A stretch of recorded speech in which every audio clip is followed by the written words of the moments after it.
ಆತ್ಮೀಯ ವಿದ್ಯಾರ್ಥಿ ಬಂಧುಗಳೇ, ನಿಮ್ಮೆಲ್ಲರಿಗೂ ನನ್ನ ನಮಸ್ಕಾರಗಳು. ನನ್ನ ಹೆಸರು ಶಿವಕುಮಾರ್ ಸೂರ್ಯವಂಶಿ. ನಾನು ನಿಮಗೆ ಸಮಾಜ ಅಧ್ಯಯನ ಪಾಠವನ್ನು ಮಾಡಲಿಕ್ಕೆ ಬಂದಿದ್ದೀನಿ. ನಾವು ಇಲ್ಲಿವರೆಗೆ 6 ಅಧ್ಯಾಯಗಳನ್ನು ಮುಗಿಸಿ ಈಗ 7ನೇ ಅಧ್ಯಾಯದಲ್ಲಿ ನಾವು ಅಭ್ಯಾಸವನ್ನು ಮಾಡ್ತಾ ಇದ್ದೇವೆ. 7ನೇ ಅಧ್ಯಾಯದ ಪಾಠದ ಹೆಸರು ಬಂದು ಭಾರತಕ್ಕಿರುವ ಸವಾಲುಗಳು ಹಾಗೂ ಅದರ ಪರಿಹಾರ ಉಪಾಯಗಳು.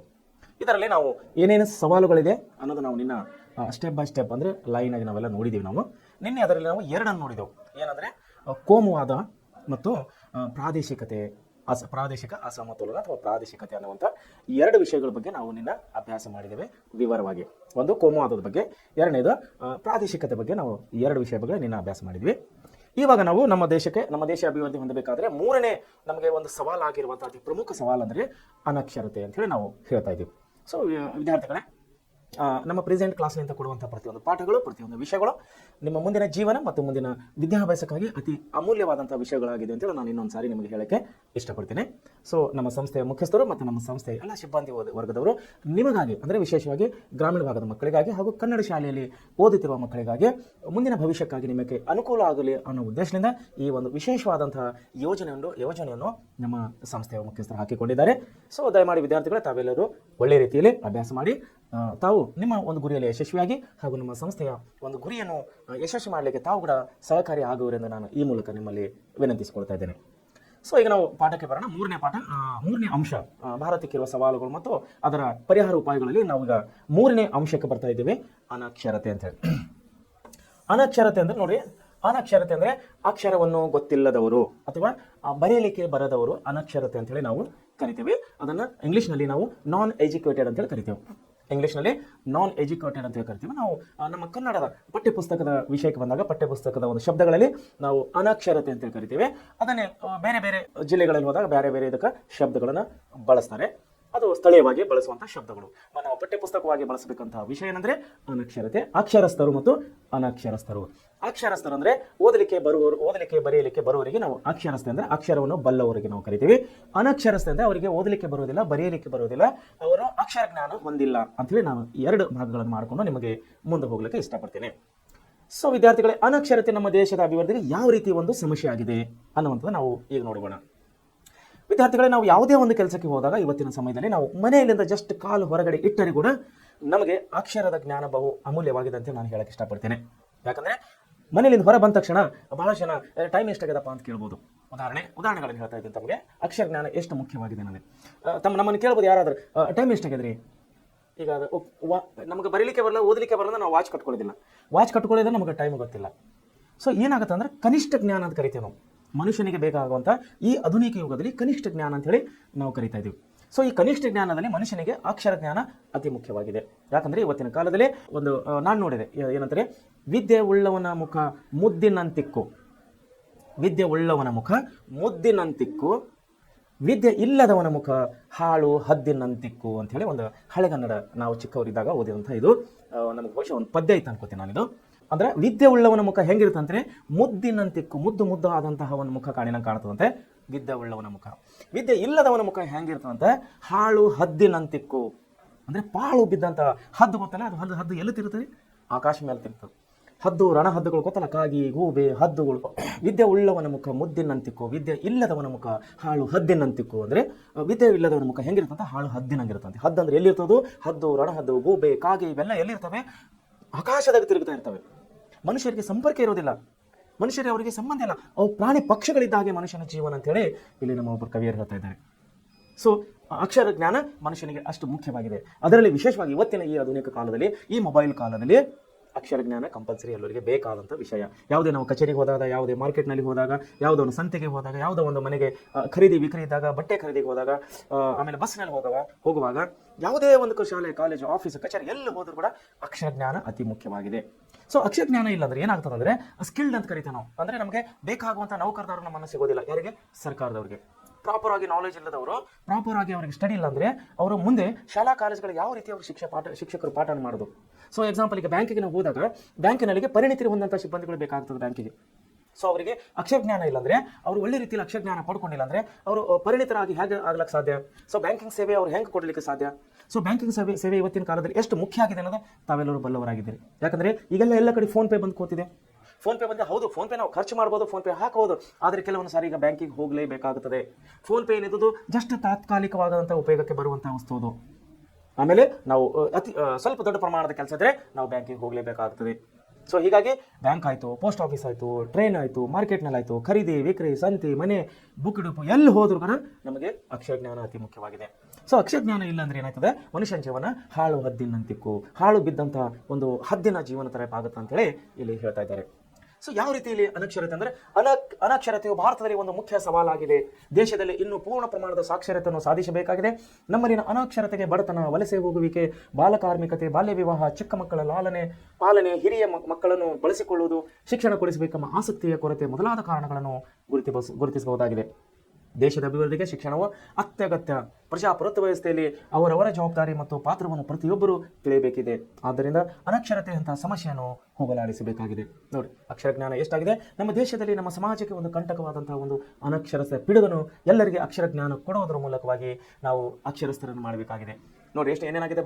ಒಂದು ಅಕ್ಷರ ಜ್ಞಾನ ಇಲ್ಲಂದ್ರೆ ಏನಾಗ್ತದೆ, ಮನುಷ್ಯನಿಗೆ ಬಡತನ ಹೆಚ್ಚಿಗಾಗ್ತದೆ, ವಲಸೆ ಹೋಗುವ ಕೆಲಸ ಹೆಚ್ಚಿಗಾಗ್ತದೆ, ಬಾಲಕಾರ್ಮಿಕರು ಹೆಚ್ಚಿಗಾಗ್ತಾರೆ, ಬಾಲ್ಯ ವಿವಾಹಗಳಾಗ್ತವೆ, ಯಾಕಂದ್ರೆ ಅವರಿಗೆ ಅಕ್ಷರ ಜ್ಞಾನ ಇರುವುದಿಲ್ಲ, ಚಿಕ್ಕ ಮಕ್ಕಳ ಲಾಲನೆ ಪಾಲನೆಯಲ್ಲಿ ತೊಂದರೆ ಆಗ್ತದೆ. ಸೊ ಈಗೆಲ್ಲವನ್ನು ಬಗೆಹರಬೇಕಾದರೆ ನಮ್ಮ ದೇಶವನ್ನು ಡೆವಲಪ್ಮೆಂಟ್ ಆಗಬೇಕು, ನಮ್ಮ ದೇಶವನ್ನು ಅಭಿವೃದ್ಧಿ ಆಗಬೇಕಂದ್ರೆ ಮನುಷ್ಯನಿಗೆ ಶಿಕ್ಷಣವು ಅತಿ ಮುಖ್ಯವಾಗಿದೆ. ಸೊ ಇಲ್ಲಿ ಕೊಡಲಾಗಿದೆ ಏನಂದರೆ ಒಂದು ಮುಖ್ಯವಾದಂಥ ವಿಷಯ ಕೊಡಲಾಗಿದೆ. ಪ್ರಜಾಪ್ರಭುತ್ವ ಮಾತ್ರ ಎಲ್ಲ ವ್ಯಕ್ತಿಗಳಲ್ಲಿರುವ ಕೌಶಲ್ಯಗಳ ಸಮಾನ ಬೆಳವಣಿಗೆ ಅವಕಾಶ ನೀಡುತ್ತದೆ.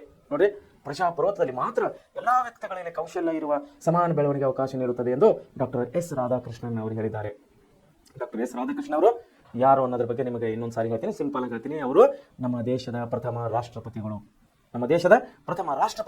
ಒಬ್ಬ ಶಿಕ್ಷಕರಾದಂಥವರು ಡಾಕ್ಟರ್ ಎಸ್ ರಾಧಾಕೃಷ್ಣನ್ ಅವರು ಹೇಳ್ತಾ ಇದ್ದಾರೆ. ಸೊ ಅವರು ವಿಶ್ವಸಂಸ್ಥೆಯ 2015-17 ಸ್ಥೂರ್ತಿರ ಅಭಿವೃದ್ಧಿ ಗುರಿಗಳಲ್ಲಿ 4ನೇ ಸ್ಥೂರ್ತಿರ ಅಭಿವೃದ್ಧಿ ಗುರಿಯ ಗುಣಮಟ್ಟದ ಶಿಕ್ಷಣವನ್ನು ಕುರಿತು ಹೇಳ್ತಾ ಇದೆ. ಇನ್ನೊಂದು ವಿಷಯ ಹೇಳ್ತದೆ, ನೀವು ಗ್ರಾಮ ಪಂಚಾಯತ್ ಅಧ್ಯಕ್ಷರೆಂದು ಭಾವಿಸಿಕೊಂಡು ಆ ಗ್ರಾಮ ಪಂಚಾಯತಿ ವ್ಯಾಪ್ತಿಯಲ್ಲಿ ಅನಕ್ಷರತೆ ನಿರ್ಮೂಲನೆಗಾಗಿ ನಿಮ್ಮ ಯೋಜನೆ ಸಿದ್ಧಪಡಿಸಿ ಮಿತ್ರರೊಂದಿಗೆ ಚರ್ಚಿಸಿರಿ. ನೋಡಿ, ಸ್ವಾತಂತ್ರ್ಯ ಪಡೆದ ಸಂದರ್ಭದಲ್ಲಿ ಏನಾಗ್ತದೆ, ನಮ್ಮ ದೇಶವನ್ನು ಸ್ವಾತಂತ್ರ್ಯ ಪಡೆದಾಗ ಸಾಕ್ಷರತೆ ಪ್ರಮಾಣ ಕೇವಲ 12ರಷ್ಟಿತ್ತು. ನಮ್ಮ ದೇಶವನ್ನು ಸ್ವಾತಂತ್ರ್ಯ ಪಡೆದಾಗ ಆವಾಗ ನಮ್ಮ ಸಾಕ್ಷರತೆ ಪ್ರಮಾಣ ಕೇವಲ 12ರಷ್ಟಿತ್ತು. ಇಂದು 2001ರ ಪ್ರಕಾರ, 2001ರ ಜನಗಣತಿ ಪ್ರಕಾರ ಎಷ್ಟಾಗಿದೆ ಅಂದರೆ ನಮ್ಮದು 66%ಗೆ ಸಾಕ್ಷರತೆ ಏರಿದೆ. 2011ರಲ್ಲಿ ಸಾಕ್ಷರತೆ ಪ್ರಮಾಣವು 74% ಆಗಿದೆ. 2011ರಲ್ಲಿ. ಆಮೇಲೆ ಆದರೂ ಇನ್ನೂ 25.96% ಇನ್ನು ಅನಕ್ಷರತೆಯಿಂದ ಕೂಡಿದೆ ನಮ್ಮ ದೇಶ. 25.96 ಅಂದರೆ 100ರಲ್ಲಿ 25 ಚಿಲ್ಲರೆ ಅಂದರೆ ಸರಾಸರಿ 26 ಜನರಿಗೆ ಇನ್ನೂ ಕೂಡ ಅಕ್ಷರ ಜ್ಞಾನ ಇಲ್ಲ ಅಂಥೇಳಿ ನಮ್ಮ ದೇಶದ ಒಂದು ಸರ್ವೆ ಹೇಳ್ತಾ ಇದೆ. ಸೊ ಇದರಿಂದಾಗಿ ಅನಕ್ಷರತೆಯನ್ನು ಹೋಗಲಾಡಿಸಲು ಸರ್ಕಾರವು ಅನೇಕ ಕಾರ್ಯಕ್ರಮಗಳನ್ನು ಹಾಕಿಕೊಳ್ತಾ ಇದೆ. ಅನಕ್ಷರತೆಯನ್ನು ಹೋಗಲಾಡಿಸಲು ಕೈಗೊಂಡಿರುವ ಕ್ರಮಗಳು ಏನೇನಿದೆ ಅಂದ್ರೆ ನೋಡಿ, 1988ರಲ್ಲಿ ರಾಷ್ಟ್ರೀಯ ಸಾಕ್ಷರತಾ mission NLM national literary machine ಅನ್ನು ಆರಂಭಿಸಿದೆ ಸರ್ಕಾರ. 2001ರಲ್ಲಿ ಸರ್ವ ಶಿಕ್ಷಣ ಅಭಿಯಾನ ಕಾರ್ಯಕ್ರಮವನ್ನು ಜಾರಿಗೆ ತರಲಾಯಿತು. ಇದರಲ್ಲಿ ದಿವ್ಯಾಂಗ ಮಕ್ಕಳ ಶಿಕ್ಷಣ, ಮಹಿಳಾ ಶಿಕ್ಷಣ ಮತ್ತು ಮಹಿಳಾ ಜಾಗೃತಿಗೂ ಆದ್ಯತೆ ನೀಡಲಾಗಿತ್ತು. ಸಂವಿಧಾನದ 21A ವಿಧಿ ಅನ್ವಯ 6ರಿಂದ 14 ವರ್ಷದ ಮಕ್ಕಳಿಗೆ 6ರಿಂದ 14 ವರ್ಷದ ಎಲ್ಲ ಮಕ್ಕಳಿಗೆ ಕಡ್ಡಾಯ ಶಿಕ್ಷಣ ಮೂಲಭೂತ ಹಕ್ಕಾಗಿ ಪರಿಣಮಿಸಿದೆ. 2009ರಲ್ಲಿ ದೇಶಾದ್ಯಂತ ಶಿಕ್ಷಣ ಹಕ್ಕು ಕಾಯ್ದೆ RTE the right of children to free and compulsory education act ಅನ್ನು 2009ರಲ್ಲಿ ಸರ್ಕಾರವು ಜಾರಿಗೊಳಿಸಲಾಗಿದೆ. 2009ರಲ್ಲಿ ಸಾಕ್ಷರತಾ ಭಾರತ ಕಾರ್ಯಕ್ರಮವನ್ನು ಜಾರಿಗೆ ತರಲಾಗಿದೆ. 2018ರಲ್ಲಿ ಸಮಗ್ರ ಶಿಕ್ಷಾ ಕಾರ್ಯಕ್ರಮವನ್ನು ಜಾರಿಗೆ ತರಲಾಗಿದೆ. ನವ ಭಾರತ ಸಾಕ್ಷರತಾ ಕಾರ್ಯಕ್ರಮವು 2022-23ರಿಂದ 2026-27ರವರೆಗೆ ಜಾರಿಗೆ ತರಲಾಗಿದೆ. ಈ ಎಲ್ಲ ಕಾರ್ಯಕ್ರಮಗಳು ಸಾಕ್ಷರತೆ ಬೆಳವಣಿಗೆ ಪೂರಕವಾಗಿವೆ. ಸೊ 4ನೇದೇನೆಂದರೆ ಇವೆಲ್ಲ ಅಂಶಗಳನ್ನು ಸರ್ಕಾರ ಕೈಗೊಂಡ ಕಾರ್ಯಕ್ರಮಗಳಿಂದ ನಾವು ಅನಕ್ಷರತೆಯನ್ನು ದೂರ ಮಾಡಬಹುದಾಗಿದೆ, ಬಗೆಹರಿಸಬಹುದಾಗಿದೆ. ಸೊ ಈಗ ನಾವು 4ನೇಗೆ ಬರಬೇಕಾದ್ರೆ 4ನೇ ಒಂದು ಅಂಶ ಭ್ರಷ್ಟಾಚಾರ ಅಂತ ಹೇಳಿ. ಸೊ ನಮ್ಮ ದೇಶದ ಅಭಿವೃದ್ಧಿಗೆ ಅಡ್ಡಲಾಗಿರುವಂಥ ಸಮಸ್ಯೆಗಳಲ್ಲಿ ಈಗ ನಾವು 3 ಅಂಶಗಳನ್ನು ನೋಡಿದ್ದೇವೆ. ಒಂದೇನಪ್ಪ ಅಂದ್ರೆ ನಾವು ನೋಡಿದ್ದು ಕೋಮುವಾದ ಅಂತೇಳಿ, 2ನೇದು ಪ್ರಾದೇಶಿಕತೆ, 3ನೇದು ಅನಕ್ಷರತೆ ಮತ್ತು 4ನೇದು ಭ್ರಷ್ಟಾಚಾರ. ನೋಡಿ, 4ನೇ ಸಮಸ್ಯೆ ಭ್ರಷ್ಟಾಚಾರ. ನೋಡಿ, ಈ ಭ್ರಷ್ಟಾಚಾರ ಅಂದರೆ ಕೆಲಸ ಮಾಡುವುದರಲ್ಲಿ ಏನಂತಾರೆ, ಇದು ಸರ್ಕಾರಿ ನೌಕರರು ಕೆಲಸ ಮಾಡುವಾಗ ತನ್ನ ಸಂಬಳವನ್ನು ಬಿಟ್ಟು ಅನೈತಿಕವಾಗಿ ಪಡೆಯುವಂಥ ಅಕ್ರಮ ಹಣ ಅಂತ ಹೇಳಿ ನಾವು ಕರಿತೇವೆ. ಅನೈತಿಕವಾದಂತಹ ಅಕ್ರಮ ಹಣಕ್ಕೆ ನಾವು ಭ್ರಷ್ಟಾಚಾರ ಅಂತ ಹೇಳಿ ಕರಿತೀವಿ. ಈ ಯಾವ ದೇಶದಲ್ಲಿ ಭ್ರಷ್ಟಾಚಾರವನ್ನು ತಾಂಡವಾಡುತ್ತದೋ ಅಲ್ಲಿ ಅಧಿಕಾರಿ ವರ್ಗದವರು ಅವರು ನಿಸ್ಸಂದೇಹವಾಗಿ ಹೇಳ್ಬೋದು, ಅವರು ಒಳ್ಳೆ ರೀತಿ ಕೆಲಸ ಮಾಡಲಿಕ್ಕೆ ಸಾಧ್ಯ ಇಲ್ಲ. ಯಾಕಂದರೆ ಅವರ ಮನುಷ್ಯನಲ್ಲಿ ಕಲ್ಮಶತೆಯನ್ನು ಬಂದು ಕೂಡುತ್ತದೆ, ಅವರ ಭಾವನೆಯಲ್ಲಿ ಸ್ವಾರ್ಥತೆ ಭಾವನೆಯನ್ನು ಬಂದು ಕೂಡುತ್ತದೆ. ಹೀಗಾದಾಗ ದೇಶದ ಅಭಿವೃದ್ಧಿಗೆ ಅಡ್ಡಗಾಲಾಗುತ್ತದೆ. ಯಾವುದು? ಭ್ರಷ್ಟಾಚಾರ. ನೋಡಿ, ಭಾರತದ ಸಾರ್ವಜನಿಕ ಜೀವನದಲ್ಲಿ ಭ್ರಷ್ಟಾಚಾರ ಒಂದು ಮುಖ್ಯ ಪಿಡುಗಾಗಿದೆ. ಭ್ರಷ್ಟಾಚಾರ ಎಂದರೆ ಲಂಚ ಅಥವಾ ಇನ್ನಾವುದೇ ಕ್ರಮದಿಂದ ಕಾನೂನು ಬಾಹಿರ ಕ್ರಮಕ್ಕೆ ಪ್ರಚೋದನೆ ನೀಡುವಿಕೆ ಎಂದು ಅರ್ಥ. ಸೊ ಲಂಚವನ್ನು ಪಡಿತಾರಲ್ಲ, ಇದಕ್ಕೆ ನಾವು ಭ್ರಷ್ಟಾಚಾರ ಅಂತ ಹೇಳಿ ಕರಿತೀವಿ. ಅದು ಸರಿಯಾದ ಮತ್ತು ನ್ಯಾಯಬದ್ಧವಾದ ಕಾರ್ಯಾಚರಣೆಯಿಂದ ಸ್ಪಷ್ಟವಾಗಿ ದೂರ ಸರಿವಿಕೆಯನ್ನು ಸೂಚಿಸುತ್ತದೆ. ಎಲ್ಲ ವಿಧಿವಿಧಾನಗಳನ್ನು ಬದಿಗೆ ಸರಿಸಿ ಸ್ವಂತ ಲಾಭಕ್ಕಾಗಿ ಅಧಿಕಾರದ ದುರುಪಯೋಗ ಮಾಡಿಕೊಳ್ಳಬಹುದಾಗಿದೆ. ಇದು ಸಾಂಕ್ರಾಮಿಕ ರೋಗದಂತೆ ಸಾರ್ವಜನಿಕ ಜೀವನದಲ್ಲಿ ಸರ್ವವ್ಯಾಪಿಯಾಗಿ ಹಬ್ಬುತ್ತಾ ಇದೆ. ಸೊ ಏನಾಗ್ತದೆ ಇಲ್ಲಿ, ಮನುಷ್ಯನಲ್ಲಿ ಏನಾಗ್ತದೆ ಅಂದ್ರೆ ತನ್ನ ಸ್ವಂತ ಲಾಭಕ್ಕಾಗಿ ಅಧಿಕಾರವನ್ನು ದುರುಪಯೋಗ ಪಡಿಸ್ಕೊಳ್ತಾನೆ. ಇಲ್ಲಿ ಸರ್ಕಾರದಿಂದ ಬರುವಂಥ ಸಂಬಳವನ್ನು ಬಿಟ್ಟು ಹೆಚ್ಚಿನ ಹಣಕ್ಕಾಗಿ ಯಾವ ಅಧಿಕಾರಿಯು ಆಶೆ ಪಡ್ತಾನೋ, ಲಂಚಕ್ಕಾಗಿ ಯಾವಾಗ ಆಶೆ ಪಡ್ತಾನೋ ಅವನಲ್ಲಿ ಕೆಲಸದ ಶ್ರದ್ಧೆನೂ ಇರುವುದಿಲ್ಲ. ಅವನು ಶ್ರದ್ಧಾಪೂರ್ವಕವಾಗಿ ತನ್ನ ಕೆಲಸವನ್ನು ಮಾಡಲಾರನು. ಆವಾಗ ನಮ್ಮ ದೇಶವು ಹೇಗೆ ಉದ್ಧಾರ ಆಗ್ತದೆ? ಎಲ್ಲಿ ಲಂಚಗಳಿಂದ ಕೂಡಿದಂಥ ಇಲಾಖೆ ಇರುತ್ತದೋ, ಎಲ್ಲಿ ಭ್ರಷ್ಟಾಚಾರದಂತೆಲ್ಲಿ ಕೂಡಿದಂಥ ಇಲಾಖೆ ಇರುತ್ತದೋ ಆ ಇಲಾಖೆಯು ಪ್ರಗತಿ ಹೊಂದದೇ ಇರುವುದು. ಯಾಕಂದರೆ ಅಲ್ಲಿ ಕೆಲಸದಲ್ಲಿ ಪಾರದರ್ಶಕತೆ ಅವರಿಗೆ ಇರುವುದಿಲ್ಲ, ಕೆಲಸದಲ್ಲಿ ಅವರಿಗೆ ನೈತಿಕತೆ ಇರುವುದಿಲ್ಲ ಅಧಿಕಾರಿಗಳಿಗೆ. ಭ್ರಷ್ಟಾಚಾರಕ್ಕೆ ಕಾರಣಗಳು ನೋಡಿ, ಭ್ರಷ್ಟಾಚಾರ ಯಾಕೆ ಆಗ್ತಾ ಇದೆ, ಅದಕ್ಕೆ ಏನು ಕಾರಣಗಳು? ಸಾರ್ವಜನಿಕ ಜೀವನವನ್ನು ಬಾಧಿಸುತ್ತಿರುವ ಭ್ರಷ್ಟಾಚಾರಕ್ಕೆ ಪ್ರಮುಖ ಕಾರಣಗಳು ಈ ಮುಂದಿನಂತಿವೆ. ಜಾತೀಯತೆ, ಸ್ವಜನ ಪಕ್ಷಪಾತ. ನೋಡಿ, ಒಂದು ಜಾತೀಯತೆ, ಮತ್ತೆ ಇಲ್ಲಿ ಬರ್ತಾ ಇದೆ ಜಾತೀಯತೆ. ಎರಡನೇದು ಸ್ವಜನ ಪಕ್ಷಪಾತ.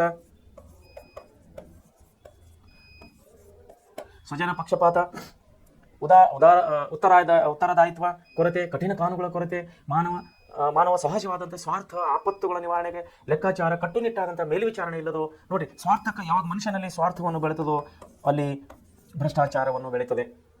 ಆಪತ್ತುಗಳ ನಿವಾರಣೆ, ಲೆಕ್ಕಾಚಾರ, ಕಟ್ಟುನಿಟ್ಟಾದ ಮೇಲ್ವಿಚಾರಣೆ ಇಲ್ಲದಿರು ಭ್ರಷ್ಟಾಚಾರ, ನಿಗ್ರಹ ಸಂಸ್ಥೆಗಳ ಅದಕ್ಷತೆ ಮುಂತಾದವುಗಳಿಂದ ಭ್ರಷ್ಟಾಚಾರ ಬೆಳೀತಾ ಇದೆ.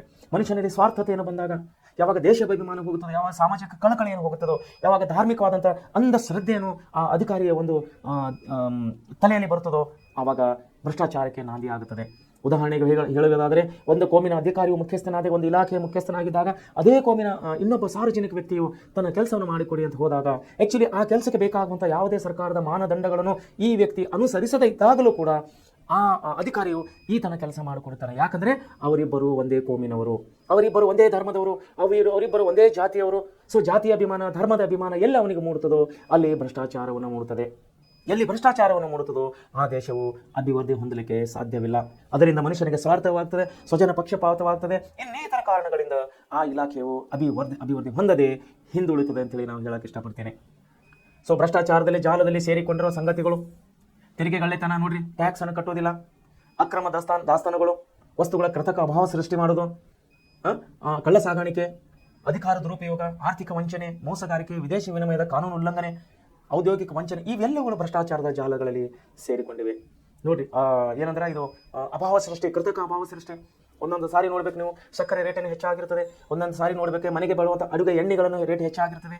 ಕೇಳಿದರೆ ಏನಂತಾರೆ ಮಾರ್ಕೆಟ್ನಲ್ಲಿ, ಇಲ್ಲ ಶಾರ್ಟೇಜ್ ಇದೆ ಅಂದರೆ ಕೃತಕ ಅಭಾವನ ಈ ವ್ಯಾಪಾರಸ್ಥರು ಸೃಷ್ಟಿ ಮಾಡ್ತಾರೆ. ವ್ಯಾಪಾರಸ್ಥರು, ಅಧಿಕಾರಿಗಳು, ಆಯಾ ಇಲಾಖೆಯ ಅಧಿಕಾರಿಗಳು ಎಲ್ಲರೂ ಶಾಮೀಲಾಗಿ ಒಬ್ಬರೊಬ್ಬರು ಮಾತಾಡಿಕೊಂಡು ಕೃತಕ ಅಭಾವವನ್ನು ಸೃಷ್ಟಿ ಮಾಡ್ತಾರೆ. ಕೃತಕ ಅಭಾವ ಆಗಿದೆ, ವಸ್ತುಗಳ ಕೊರತೆ ಆದಮೇಲೆ ಆ ವಸ್ತುವಿನ ಒಂದು ರೇಟನ್ನು ಜಾಸ್ತಿ ಆಗುತ್ತದೆ. ಉದಾಹರಣೆಗೆ ಹೇಳಬೇಕಾಗಿದ್ರೆ, ರುಚಿ ಗೋಲ್ಡ್ ಅನ್ನುವಂಥ ಎಣ್ಣೆಯನ್ನು ತಾವು ನೋಡಿರ್ತೀರಿ. ಇದೇ ಒಂದು 7-8 ವರ್ಷ 10 ವರ್ಷ ಕೆಳಗೆ ನಾವು ಹೋದಾಗ 40 ರೂಪಾಯಿ 50 ರೂಪಾಯಿಗೆ ಒಂದು kg ಎಣ್ಣೆ ತೊಗೊಳಪ್ಪ ಅಂದರೆ ಯಾರೂ ತೊಗೋತಿದ್ದಿಲ್ಲ ರುಚಿ ಗೋಲ್ಡ್. ಇವಾಗ ನೋಡಿದ್ರೆ 120, 130. ಸೊ ಉದ್ದೇಶ, ಶಾರ್ಟೇಜ್ ಮಾಡಿರ್ತಾರೆ ಮಾರ್ಕೆಟ್ನಲ್ಲಿ, ಅವರು ಶಾರ್ಟೇಜ್ ಮಾಡಿರ್ತಾರೆ, ಅಧಿಕಾರಿಗಳು ಇದರಲ್ಲಿ ಶಾಮೀಲಾಗಿರ್ತಾರೆ, ಆಹಾರ ಅಧಿಕಾರಿಗಳು. ಸೊ ಇದನ್ನು ಮಾಡುವುದರಿಂದ ಭ್ರಷ್ಟಾಚಾರವನ್ನು ಹೆಚ್ಚಿಗಾಗುತ್ತದೆ ವಿನ ಕಡಿಮೆ ಆಗುವುದಿಲ್ಲ. ಸೊ ಭ್ರಷ್ಟಾಚಾರ ನಿಯಂತ್ರಿಸಲು ಕೈಗೊಂಡಿರುವ ಸರ್ಕಾರದ ಕ್ರಮಗಳು: ಭ್ರಷ್ಟಾಚಾರವನ್ನು ಕೇವಲ ಟೀಕಿಸಿ ಅವರೊಂದಿಗೆ ರಾಜಿ ಮಾಡಿಕೊಂಡು ಬದುಕುವುದರಿಂದ ಅದರ ನಿರ್ಮೂಲನೆ ಸಾಧ್ಯವಿಲ್ಲ.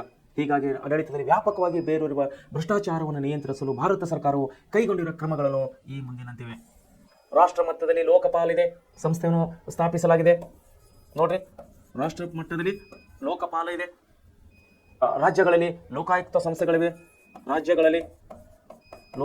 ಸಂಸ್ಥೆಗಳು. ಆಮೇಲೆ CVC, ಸೆಂಟ್ರಲ್ ವಿಜಿಲೆನ್ಸ್ ಕಮಿಷನ್, ಕೇಂದ್ರೀಯ ಜಾಗೃತ ದಳ ಅಂತ ಹೇಳಿ ಕೇಂದ್ರೀಯ ಜಾಗೃತ ದಳವನ್ನು ಸ್ಥಾಪಿಸಲಾಗಿದೆ ಕೇಂದ್ರ ಸರ್ಕಾರದ ವತಿಯಿಂದ.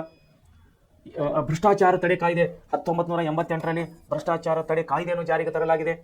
ಮಾಹಿತಿ ಹಕ್ಕು ಕಾಯ್ದೆಯನ್ನು 2005ರಲ್ಲಿ ಮಾಹಿತಿ ಹಕ್ಕು ಕಾಯ್ದೆಯನ್ನು ಜಾರಿಗೆ ತರಲಾಗಿದೆ. ಹಾಗೂ ಸರ್ಕಾರಿ ಕಚೇರಿಗಳಲ್ಲಿ ಸಿಸಿ ಕ್ಯಾಮೆರಾಗಳನ್ನು ಅಳವಡಿಸಲಾಗಿದೆ.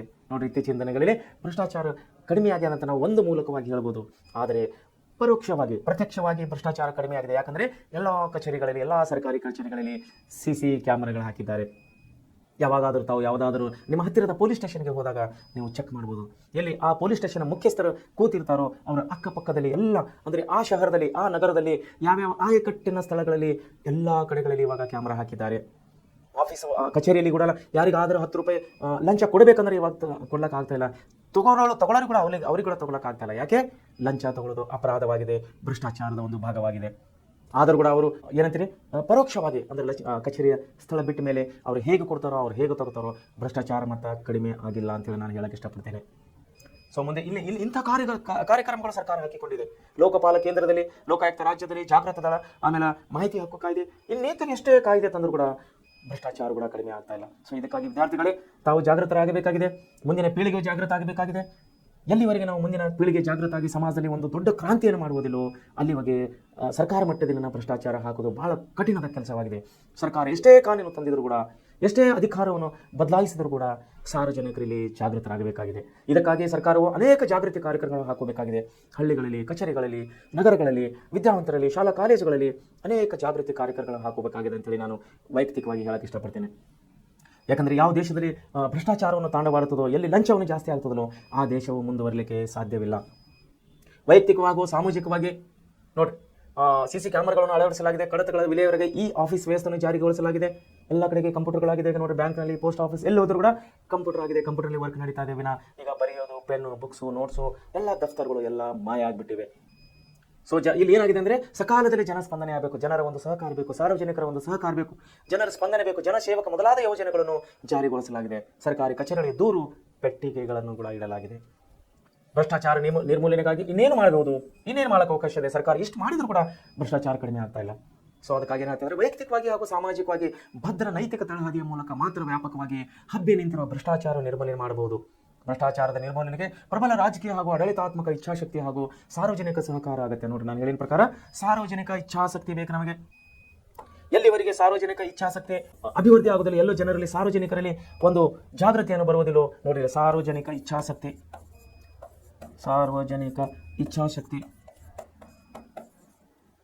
ಎಲ್ಲಿವರೆಗೆ ಸಾರ್ವಜನಿಕರಲ್ಲಿ ಇಚ್ಛಾಶಕ್ತಿಯನ್ನು ಹೆಚ್ಚಿಗಾಗುವುದಿಲ್ಲೋ ಅಲ್ಲಿವರೆಗೆ ನಾವು ಭ್ರಷ್ಟಾಚಾರವನ್ನು ಕಡಿಮೆ ಮಾಡಲಿಕ್ಕೆ ಸಾಧ್ಯವಿಲ್ಲ.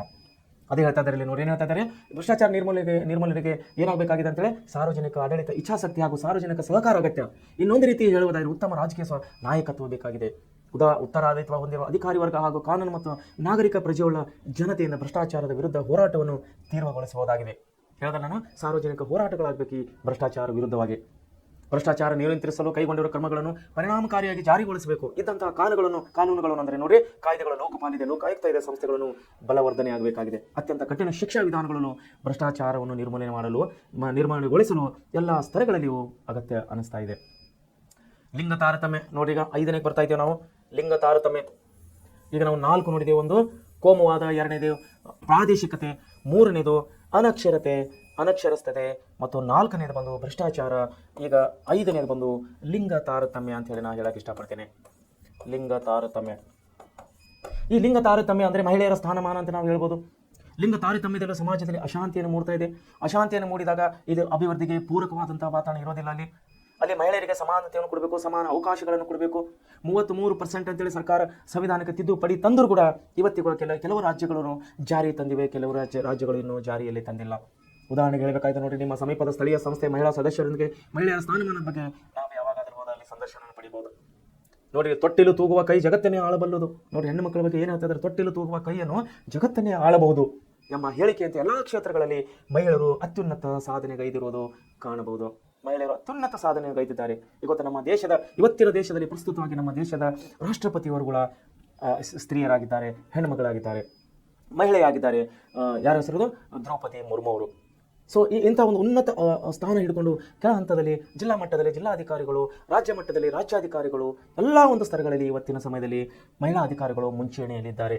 ಎಲ್ಲಿವರೆಗೆ ಮಹಿಳೆಯರಿಗೆ ನಾವು ಸಮಾನವಾದಂಥ ಸ್ಥಾನಮಾನ ಕೊಡುವುದಿಲ್ಲವೋ ಅಲ್ಲಿನ ಸಮಾಜ, ಅಲ್ಲಿನ ದೇಶ ಉದ್ಧಾರ ಆಗುವುದಿಲ್ಲ. ನೋಡಿ, ತೊಟ್ಟಿಲು ತೂಗುವ ಕೈಗಳು ಜಗತ್ತನ್ನೇ ಆಳಬಲ್ಲದು ಎಂಬ ಮಹಿಳೆಯಂತೆ ಎಲ್ಲ ಕ್ಷೇತ್ರಗಳು ಮಹಿಳೆಯರು ಅತ್ಯುನ್ನತ ಸಾಧನೆಗೈದು ನಾವು ಕಾಣಬಹುದು. ಭಾರತದಲ್ಲಿ ಸ್ವತಂತ್ರ ಪೂರ್ವದಲ್ಲಿಯೂ ಮಹಿಳೆಯರ ಸಾಧನೆಯನ್ನು ಗುರುತಿಸಬಹುದಾಗಿದೆ. ಕಿತ್ತೂರು ರಾಣಿ ಚೆನ್ನಮ್ಮ, ಸಾವಿತ್ರಿಬಾಯಿ ಫುಲೆ, ಫಾತಿಮಾ ಶೇಖ್, ಝಾನ್ಸಿ ರಾಣಿ ಲಕ್ಷ್ಮೀಬಾಯಿ, ಅನಿ ಬೆಸೆಂಟ್, ಕಸ್ತೂರ್ಬಾ ಗಾಂಧಿ ಮೊದಲಾದವರು ಈ ನಿಟ್ಟಿನಲ್ಲಿ ನಾವು ಅವರನ್ನು ಸ್ಮರಣೆ ಮಾಡಬಹುದಾಗಿದೆ. ಇಂದು ಮಹಿಳೆಯರು ಸಾಮಾಜಿಕ, ಸಾಂಸ್ಕೃತಿಕ, ಆರ್ಥಿಕ, ಪ್ರವಾಸೋದ್ಯಮ, ವೈದ್ಯಕೀಯ, ಇಂಜಿನಿಯರ್ಗಳ ಶೋಧನೆಗೆ, ವಿಮಾನಯಾನ, ಬಾಹ್ಯಾಕಾಶ, ಕಲ್ಪನಾ ಚಾವ್ಲಾ. ನೋಡಿ, ಬಾಹ್ಯಾಕಾಶ ನಮ್ಮ ದೇಶದ ಪ್ರಮುಖ ಕೀರ್ತಿಯನ್ನು ಹರಿಸಿದಂಥ ಕಲ್ಪನಾ ಚಾವ್ಲಾ ಅವರು. ಬಾಹ್ಯಾಕಾಶ, ರಾಜಕೀಯ, ಸಾರ್ವಜನಿಕ ಆಡಳಿತ, ರಕ್ಷಣಾ ವ್ಯವಸ್ಥೆ, ವಿದೇಶಾಂಗ.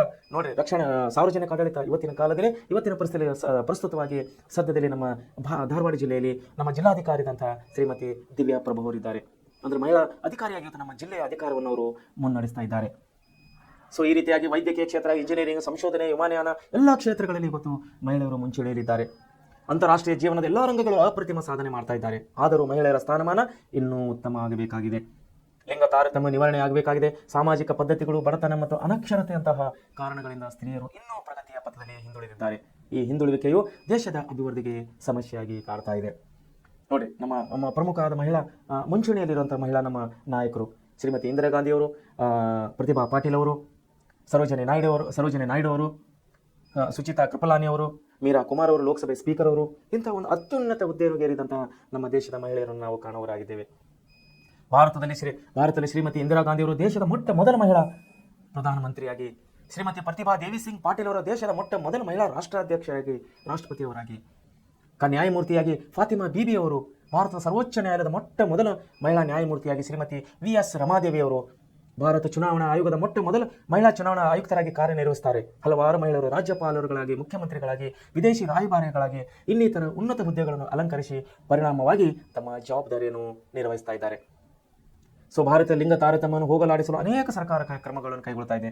ಮಹಿಳೆಯರು ಸ್ಥಾನಮಾನ ಸುಧಾರಿಸಲು ಹಲವಾರು ಕ್ರಮಗಳನ್ನು ಕೈಗೊಳ್ಳಲಾಗಿದೆ.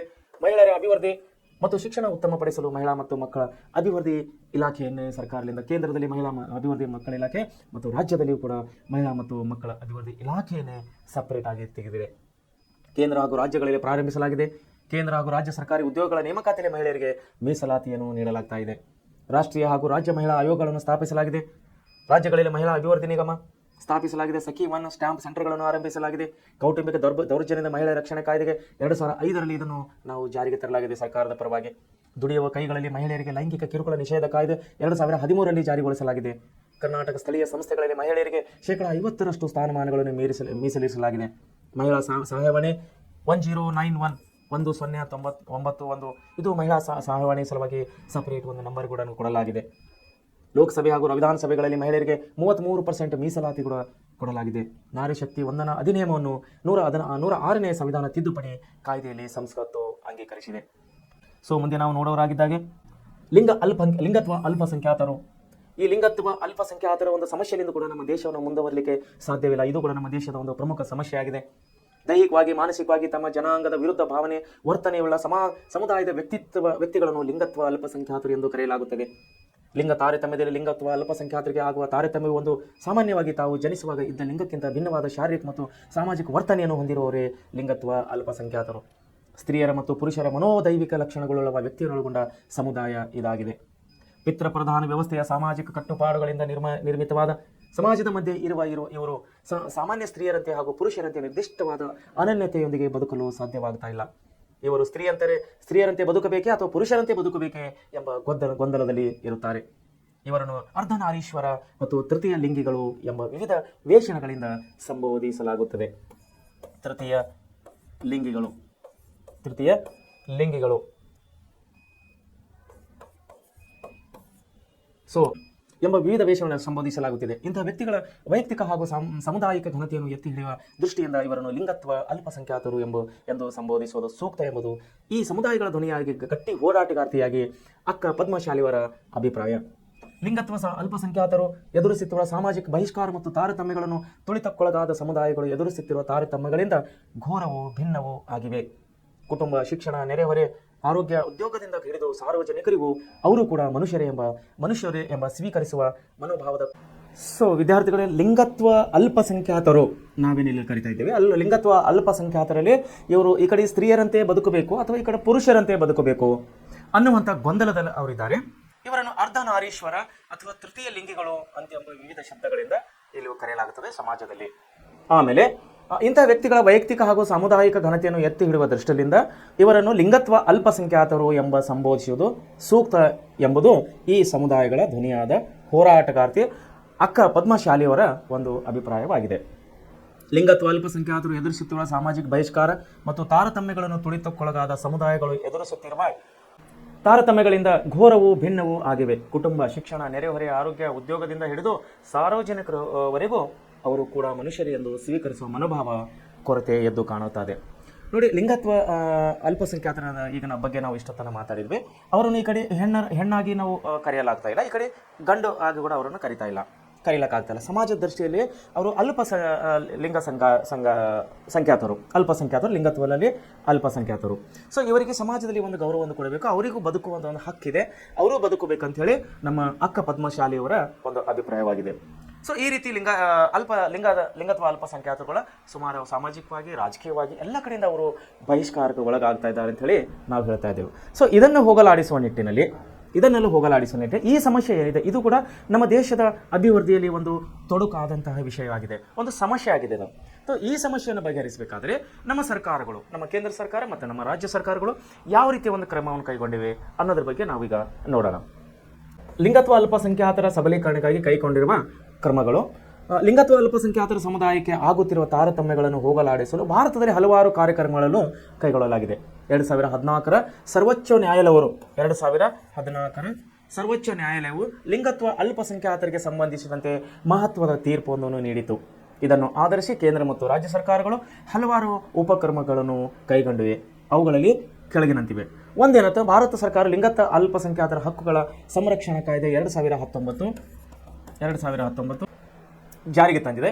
ಯಾರೊಬ್ಬರು ಲಿಂಗತ್ವ ಅಲ್ಪಸಂಖ್ಯಾತ ವ್ಯಕ್ತಿಗಳನ್ನು ಅವರ ಕುಟುಂಬದಿಂದ ಬೇರ್ಪಡಿಸುವಂತಿಲ್ಲ.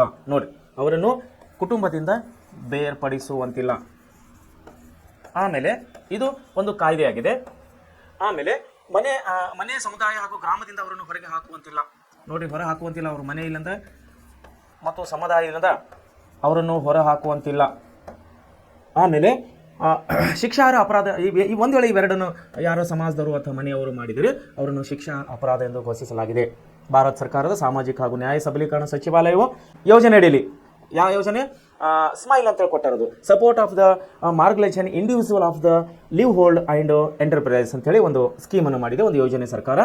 ಈ ಒಂದು ಯೋಜನೆ ಅಡಿಯಲ್ಲಿ ಲಿಂಗತ್ವ ಅಲ್ಪಸಂಖ್ಯಾತ ವ್ಯಕ್ತಿಗಳ ಕಲ್ಯಾಣಕ್ಕಾಗಿ ಸಮಗ್ರ ಪುನರ್ವಸತಿ ಎಂಬ ಉಪಯೋಜನೆಯನ್ನು ಜಾರಿಗೊಳಿಸಿದೆ. National council for transgender persons ರಚಿಸಲಾಗಿದೆ. NCTP ಅಂತೇಳಿ ನಾವು ಕರಿತೇವೆ ಇದಕ್ಕೆ. NCTP national council for transgender persons ಅಂತೇಳಿ ನಾವು ಕರೆಯಲಾಗಿದೆ. National portal for transgender person ಅನ್ನು ರೂಪಿಸಲಾಗಿದೆ. ಗರಿಮಾಗೃಹ ಎಂಬ ಹೆಸರಿನ ಆಶ್ರಯ ಮನೆಗಳನ್ನು ಅವರನ್ನು ಕೊಡಲಾಗ್ತಾ ಇದೆ ಸರ್ಕಾರ ಕಡೆಯಿಂದ. ಸೊ 2008ರಲ್ಲಿ ತಮಿಳುನಾಡು ಸರ್ಕಾರವು ಲಿಂಗತ್ವ ಅಲ್ಪಸಂಖ್ಯಾತರ ಕ್ಷಮಾಭಿವೃದ್ಧಿ ಮಂಡಳಿಯನ್ನು ಸ್ಥಾಪಿಸಿರುವುದನ್ನು ಇಲ್ಲಿ ನಾವು ಸ್ಮರಿಸಬಹುದಾಗಿದೆ. ಕರ್ನಾಟಕ ಸರ್ಕಾರವು ಕೂಡ ಲಿಂಗತ್ವ ಅಲ್ಪಸಂಖ್ಯಾತರ ರಾಜ್ಯ ನೀತಿ 2017 ಜಾರಿಗೆ ತಂದಿದೆ. ಇವರಿಗಾಗಿ ಶಿಕ್ಷಣ ಪಡೆಯುವ, ಸರ್ಕಾರಿ ಉದ್ಯೋಗಕ್ಕೆ ಸೇರುವ ಹಾಗೂ ಚುನಾವಣೆಗಳಲ್ಲಿ ಸ್ಪರ್ಧಿಸುವ ಅಧಿಕಾರಗಳನ್ನು ಕೊಡಲಾಗಿದೆ. ನೋಡಿ, ಚುನಾವಣೆಗಳಲ್ಲಿ ಸ್ಪರ್ಧಿಸಲು ಕೂಡ ಅವರಿಗೆ ಅಧಿಕಾರಗಳನ್ನು ಕೊಡಲಾಗಿದೆ ಕರ್ನಾಟಕ ಸರ್ಕಾರದಲ್ಲಿ 2017 ಜಾರಿಗೆ ತಂದಂಥ ಕಾಯ್ದೆ ಪ್ರಕಾರ. ಆಮೇಲೆ ನೀಡುವ ಜೊತೆಗೆ ರಾಜ್ಯ ಸರ್ಕಾರಿ ಹುದ್ದೆಗಳ ಉದ್ಯೋಗ ನೇಮಕಾತಿಯಲ್ಲಿ ಅವರಿಗೆ 1% ಮೀಸಲಾತಿಯನ್ನು ಕೊಡಲಾಗಿದೆ. ಅಂದರೆ 1% ಅಂದರೆ 100 ಸರ್ಕಾರಿ ನೌಕರರು ಏನಾದರೂ ಕಾಲ್ಫಾರ್ಮ್ ಆದರೆ ಅದರಲ್ಲಿ 1 ನೌಕರಿಯನ್ನು ನಾವು ಲಿಂಗತ್ವ ಅಲ್ಪಸಂಖ್ಯಾತರಿಗೆ ಸರ್ಕಾರ ನಿಗದಿ ಮಾಡಲಾಗಿದೆ. ಸೊ ಉಳಿದಂಥ 99 ನೌಕರಿಗಳನ್ನು ಬೇರೆ ಬೇರೆ ಮೂಲಗಳಿಂದ ಸರ್ಕಾರ ತುಂಬಿಕೊಂಡರೂ ಕೂಡ ಒಂದು ಪ್ಲೇಸ್ ಅಂದರೆ ಒಂದು ಸ್ಥಳ, ಒಂದು ಜಾಬ್ ಅನ್ನೋದು ಲಿಂಗತ್ವ ಅಲ್ಪಸಂಖ್ಯಾತರಿಗೆ ಸರ್ಕಾರದಿಂದ ನಿಗದಿಯಾಗಿದೆ. ಸೊ ಇವೆಲ್ಲ ಇನ್ನು ಮುಂದೆ ಏನಪ್ಪ, ಕೆಲವೊಂದು ವಿಷಯಗಳು ಮಹತ್ವವಾದಂಥ ವಿಷಯಗಳು. ಮಂಜಮ್ಮ ಜೋಗ್ತಿ ಕರ್ನಾಟಕ ಜಾನಪದ ಅಕಾಡೆಮಿ ಅಧ್ಯಕ್ಷರಾಗಿ ಕಾರ್ಯನಿರ್ವಹಿಸಿದ ಮೊದಲ ಲಿಂಗತ್ವ ಅಲ್ಪಸಂಖ್ಯಾತ ಸಮುದಾಯದ ವ್ಯಕ್ತಿಯಾಗಿದ್ದಾರೆ. ಯಾರು? ಮಂಜಮ್ಮ ಜೋಗ್ತಿ. ಅಂದರೆ ಸರ್ಕಾರ ಅವರಿಗೂ ಕೂಡ ಪ್ರಾತಿನಿಧ್ಯ ಕೊಡ್ತಾ ಇದೆ. ಸರ್ಕಾರ ಅವರಿಂದ ಆಗುವಂಥ ಏನು ಒಂದು ಸೇವೆಯನ್ನು ದೇಶದ ಅಭಿವೃದ್ಧಿಗಾಗಿ, ರಾಜ್ಯದ ಅಭಿವೃದ್ಧಿಗಾಗಿ ಲಿಂಗತ್ವ ಅಲ್ಪಸಂಖ್ಯಾತರ ಕಡೆಗೆ ಅವರಿಂದ ಕೂಡ ಯಾವ ರೀತಿಯನ್ನು ಸಮಾಜಕ್ಕೆ ಸೇವೆ ಸಿಗುತ್ತದೆ, ಯಾವ ರೀತಿ ರಾಜ್ಯದ ಅಭಿವೃದ್ಧಿಯಲ್ಲಿ ಅವರು ಯಾವ ರೀತಿ ಪಾತ್ರವನ್ನು ವಹಿಸುತ್ತಾರೆ ಅನ್ನೋದೆಲ್ಲ ಸರ್ಕಾರ ಇಲ್ಲಿ ಗಮನ ಕೊಡ್ತಾ ಇದೆ. ಅದರ ಒಂದು ನಿಟ್ಟಿನಲ್ಲಿ ಮಂಜಮ್ಮ ಜೋಗ್ತಿ ಅವರನ್ನು ಕರ್ನಾಟಕ ಜಾನಪದ ಅಕಾಡೆಮಿ ಅಧ್ಯಕ್ಷರನ್ನಾಗಿ ಇಲ್ಲಿ ಕಾರ್ಯನಿರ್ವಹಿಸಿದ ನಾವು ಮೊದಲ ಲಿಂಗತ್ವ ಅಲ್ಪಸಂಖ್ಯಾತ ಸಮುದಾಯದ ವ್ಯಕ್ತಿಯಾಗಿದ್ದಾರೆ ಅಂತೇಳಿ ನಾವು ಹೇಳ್ಬೋದು. ಸೊ ಶಬ್ನಂ ಮೌಸಿ ವಿಧಾನಸಭಾ ಸದಸ್ಯರಾಗಿ ಆಯ್ಕೆಯಾದ ಮೊಟ್ಟ ಮೊದಲ ಲಿಂಗತ್ವ ಅಲ್ಪಸಂಖ್ಯಾತರ ಸಮುದಾಯದ ವ್ಯಕ್ತಿಯಾಗಿದ್ದಾರೆ. ಸೊ ಇವೆಲ್ಲ ಏನಪ್ಪ ಅಂದರೆ ಲಿಂಗತ್ವ ಅಲ್ಪಸಂಖ್ಯಾತರ ನಮ್ಮ ದೇಶದಲ್ಲಿ ಅಭಿವೃದ್ಧಿಗೆ ತೊಡಕಾದಂಥ ವಿಷಯಗಳು, ಸವಾಲುಗಳು ಹಾಗೂ ಅದಕ್ಕೆ ಸರ್ಕಾರ ಕೈಗೊಂಡಂಥ ಕಾರ್ಯಕ್ರಮಗಳು. ಅಂದರೆ ಮದ್ರಾಸ್ ಸರ್ಕಾರ ಕೈಗೊಂಡಂಥ ಕಾರ್ಯಕ್ರಮ ನೋಡಿದ್ದೇವೆ, ಕರ್ನಾಟಕ ಸರ್ಕಾರ ಕೈಗೊಂಡಂಥ ಕಾರ್ಯಕ್ರಮ ನೋಡಿವೆ, ಮತ್ತು ಭಾರತ ಸರ್ಕಾರದಿಂದ ಯಾವ ರೀತಿ ಕಾಯ್ದೆಗಳನ್ನು ಅವರು ರೂಪಿಸಿದ್ದಾರೆ, ಅವರಿಗೆ ಯಾವ ರೀತಿ ಸಹಾಯ ಆಗಲಿಕ್ಕೆ ಸರ್ಕಾರನ ಮುಂದೆ ಬರ್ತಾ ಇದೆ ಅನ್ನೋದು ಕೂಡ ನಾವು ಇಲ್ಲಿವರೆಗೆ ನೋಡಿದ್ದೇವೆ. ಸೊ ಈಗ ನಾವು ಇನ್ನೊಂದು ಏಳನೇ ಸವಾಲುಗಳನ್ನು ನಾವು ಹೋಗಬೇಕಾದ್ರೆ ಇನ್ನೊಂದೇನಿದೆ ಅಂದರೆ ಆರ್ಥಿಕ ಸಮಾನತೆ. ಒಂದೇನಿದೆ ಆರ್ಥಿಕ ಅಸಮಾನತೆ. ನೋಡಿ, ಈ ಆರ್ಥಿಕ ಅಸಮಾನತೆ ಏನಿದೆಯಲ್ಲ ನಮ್ಮ ದೇಶದ ಅಭಿವೃದ್ಧಿಗೆ ತುಂಬ ತುಂಬ ತುಂಬ ಹಿನ್ನಡೆ ಆಗ್ತಾ ಇದೆ ಅಂತ ನಾನು ಹೇಳಕ್ಕೆ ಇಷ್ಟಪಡ್ತೇನೆ. ಯಾಕಂದರೆ ಆರ್ಥಿಕ ವಿಷಯದಲ್ಲಿ ನಾವು ಬಂದಾಗ, ಆರ್ಥಿಕ ಅಸಮಾನತೆ ವಿಷಯದಲ್ಲಿ ನಾವು ಬಂದಾಗ ಇದರ ಬಗ್ಗೆ ನಾವು ಎಷ್ಟು ಬೇಕಾದರೂ ಅಷ್ಟು ಮಾತಾಡ್ಬೋದು. ಅಂದರೆ ತುಂಬ ವಿಷಯಗಳನ್ನು ಕೂಡಿದಂಥ ಇದು ಆರ್ಥಿಕ ಅಸಮಾನತೆಯಾಗಿದೆ. ಯಾಕಂದರೆ ಪ್ರಿಯರೇ, ನಿಮಗೆ ಗೊತ್ತಿದ್ದ ಹಾಗೆ ನಮ್ಮ ದೇಶದಲ್ಲಿ ನಾವು ನೋಡ್ತಾ ಇದ್ದೀವಿ ರೀ, ಕೆಲವೊಬ್ಬರು ಬಹಳಷ್ಟು ಜನ ಅನ್ನ ತಿಂದು ಅವ್ರಿಗೆ ಹೆಚ್ಚಿಗಾದಂಥ ಅನ್ನವನ್ನು ಬಿಸಾಕಿ ಬಿಡ್ತಾ ಇದ್ದಾರೆ. ಅದೇ ಕೆಲ ಸಮುದಾಯಗಳನ್ನು ನಾವು ನೋಡ್ತಾ ಇದ್ದೀರಿ, ಭಿಕ್ಷಾಟನೆ ಇಲ್ಲಿವರೆಗೂ ಕೂಡ ಆದರೂ ಕೂಡ ಭಿಕ್ಷಾಟನೆ ನಿಂತಿಲ್ಲ. ಎಷ್ಟೋ ಜನರು ಆರ್ಥಿಕ ಅಸಮಾನತೆ, ಆಹಾರ ಅಸಮಾನತೆ, ಅವರು ಆರೋಗ್ಯ ದೃಷ್ಟಿಯಿಂದ ಅಸಮಾನತೆ ನಾವು ಕಾಣ್ತಾ ಇದ್ದೇವೆ ಸಮಾಜದಲ್ಲಿ. ಆರ್ಥಿಕ ಅಸಮಾನತೆ ಅಂದರೆ ನಾವು ನೋಡ್ತಾ ಇದ್ದೇವೆ, ಶ್ರೀಮಂತರೇ ಆಗ್ತಾ ಹೋಗ್ತಾ ಇದ್ದಾರೆ, ಬಡವರೇ ಆಗ್ತಾ ಹೋಗ್ತಾ ಇದ್ದಾರೆ. ಬಡವರಿಗೆ ಆರ್ಥಿಕವಾಗಿ ಅಭಿವೃದ್ಧಿ ಆಗಬೇಕಾದ್ರೆ ಅವರಿಗೆ ಸರಿಯಾದ ರೀತಿಯಲ್ಲಿ ಉದ್ಯೋಗಗಳನ್ನು ಸಿಗ್ತಾ ಇಲ್ಲ. ಒಂದು ವೇಳೆ ಉದ್ಯೋಗ ಸಿಕ್ಕರೂ ಕೂಡ ಅದನ್ನು ವೇತನದಲ್ಲಿ ತಾರತಮ್ಯ ಮಾಡಲಾಗ್ತಾ ಇದೆ.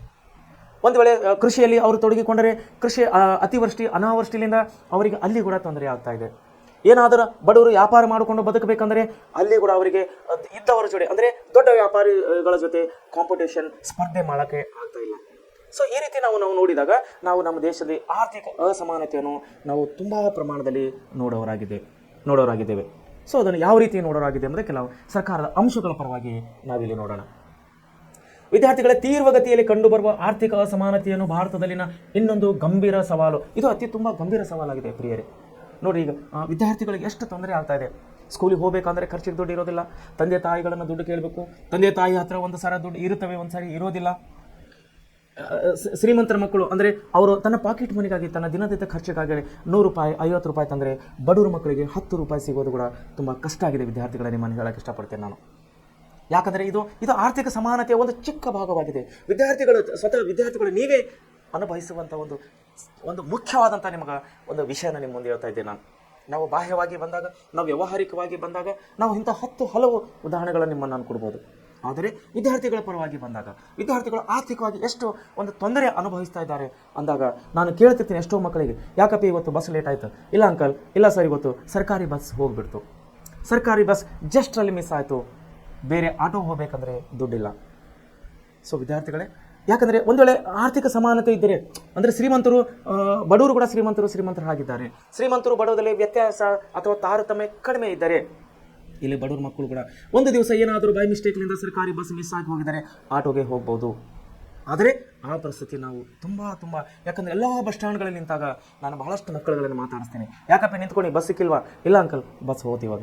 ಇಲ್ಲ ಸರ್, ಜಸ್ಟ್ ಬಸ್ ಮಿಸ್ ಆಯಿತು, 1 ಪೀರಿಯಡ್ ಲಾಸ್ ಆಯಿತು, 2 ಪೀರಿಯಡ್ ಲಾಸ್ ಆಯಿತು. ಸೊ ಈ ರೀತಿ ನಾನು ಕಾಣ್ತಿರ್ತಿದ್ದೀನಿ ಮಕ್ಕಳೇ. ಸೊ ನಿಮ್ಮನ್ನು ಯಾಕೆ ಹೇಳ್ತಾ ಇದ್ದೀನಿ ಅಂದರೆ, ನಮ್ಮ ದೇಶದಲ್ಲಿ ಆರ್ಥಿಕ ಅಸಮಾನತೆ ತುಂಬ ಒಂದು ದೊಡ್ಡ ಸವಾಲಾಗಿ ಕಾಣ್ತಾ ಇದೆ. ಯಾಕಂದರೆ ಇದು ನಮ್ಮ ದೇಶದ ಅಭಿವೃದ್ಧಿಗೆ ಒಂದು ದೊಡ್ಡ ಸವಾಲನ್ನೇ ತಂದು ಒಡ್ಡಿದೆ. ಸೊ ಸರ್ಕಾರ ಈ ನಿಟ್ಟಿನಲ್ಲಿ ಯಾವ ರೀತಿ ಸಮಸ್ಯೆಯನ್ನು ನಿಭಾಯಿಸ್ತಾ ಇದೆ, ಇದನ್ನು ಪರಿಹರಿಸಲಿಕ್ಕೆ ಯಾವ ರೀತಿ ತನ್ನ ಕಾರ್ಯಕ್ರಮ ಹಾಕೊಂಡಿದೆ ಅನ್ನೋದನ್ನು ನಾವೀಗ ನೋಡೋಣ. ನೋಡಿ, ಇದೊಂದು ಗಂಭೀರ ಸವಾಲು ಆಗಿದೆ ಅಂತ ನಿಮ್ಮನ್ನು ಹೇಳಕ್ಕೆ ಇಷ್ಟಪಡ್ತೇನೆ. ಇದನ್ನು ಸಮಾಜದ ಶ್ರೀಮಂತರ ಹಾಗೂ ಬಡವರ ಮಧ್ಯೆ ಇರುವ ಅಂತರದ ಹೆಚ್ಚುಗಳು ಎಂಬುದಾಗಿ ಗುರುತಿಸಬಹುದಾಗಿದೆ. ನಗರ ಮತ್ತು ಗ್ರಾಮೀಣ ಪ್ರದೇಶಗಳೆಂಬ ಭೇದ ಭಾವವಿಲ್ಲದೆ ಎಲ್ಲೆಡೆಯೂ ಈ ಅಂತರ ನಮಗೆ ಕಂಡು ಬರ್ತಾ ಇದೆ. ನಗರ ಕೇವಲ ನಗರ ಪ್ರದೇಶ ಅಲ್ಲ, ಗ್ರಾಮೀಣ ಪ್ರದೇಶನೇ ಅಲ್ಲ, ನಾವೆಲ್ಲ ಒಂದು ಹಂತಗಳಲ್ಲಿ ನಾವು ಆರ್ಥಿಕ ಅಸಮಾನತೆಯನ್ನು ಕಾಣ್ತಾ ಇದ್ದೇವೆ. ರಾಷ್ಟ್ರದ ಆರ್ಥಿಕ ಪ್ರಗತಿಯ ಪ್ರಯೋಜನ ಬಲ್ಲವರು ಮತ್ತು ಬಲಾಢ್ಯರೇ ಪಡೆದುಕೊಳ್ಳುತ್ತಾ ಇದ್ದಾರೆ. ನೋಡಿ, ಸರ್ಕಾರದ ಪ್ರತಿಯೊಂದು ರಾಷ್ಟ್ರೀಯ ಪ್ರಗತಿ ಸರ್ಕಾರದ ಒಂದೊಂದು ಯೋಜನೆಗಳು ಶ್ರೀಮಂತರ ಮನೆ ಸೇರ್ತಾ ಇದೆ, ರಾಜಕಾರಣಿಗಳ ಮನೆ ಸೇರ್ತಾ ಇದೆ. ಬಡವರಿಗೆ ಸರ್ಕಾರದ ಸಹಾಯ ಸಿಗೋದು ತುಂಬ ಅಲ್ಪ ಪ್ರಮಾಣ ಅಂತ ಹೇಳಿ ಇಷ್ಟಪಡ್ತಿದ್ದೀನಿ ನಾನು. ಕೇವಲ ನನ್ನ ಪ್ರಕಾರ ಒಂದು 10ರಿಂದ 15, 20% ಸಿಕ್ಕರೆ ಅದು ದೊಡ್ಡ ಮಾತು ಅಂತೇಳಿ ನಾನು ಹೇಳಕ್ಕೆ ಇಷ್ಟಪಡ್ತೇನೆ.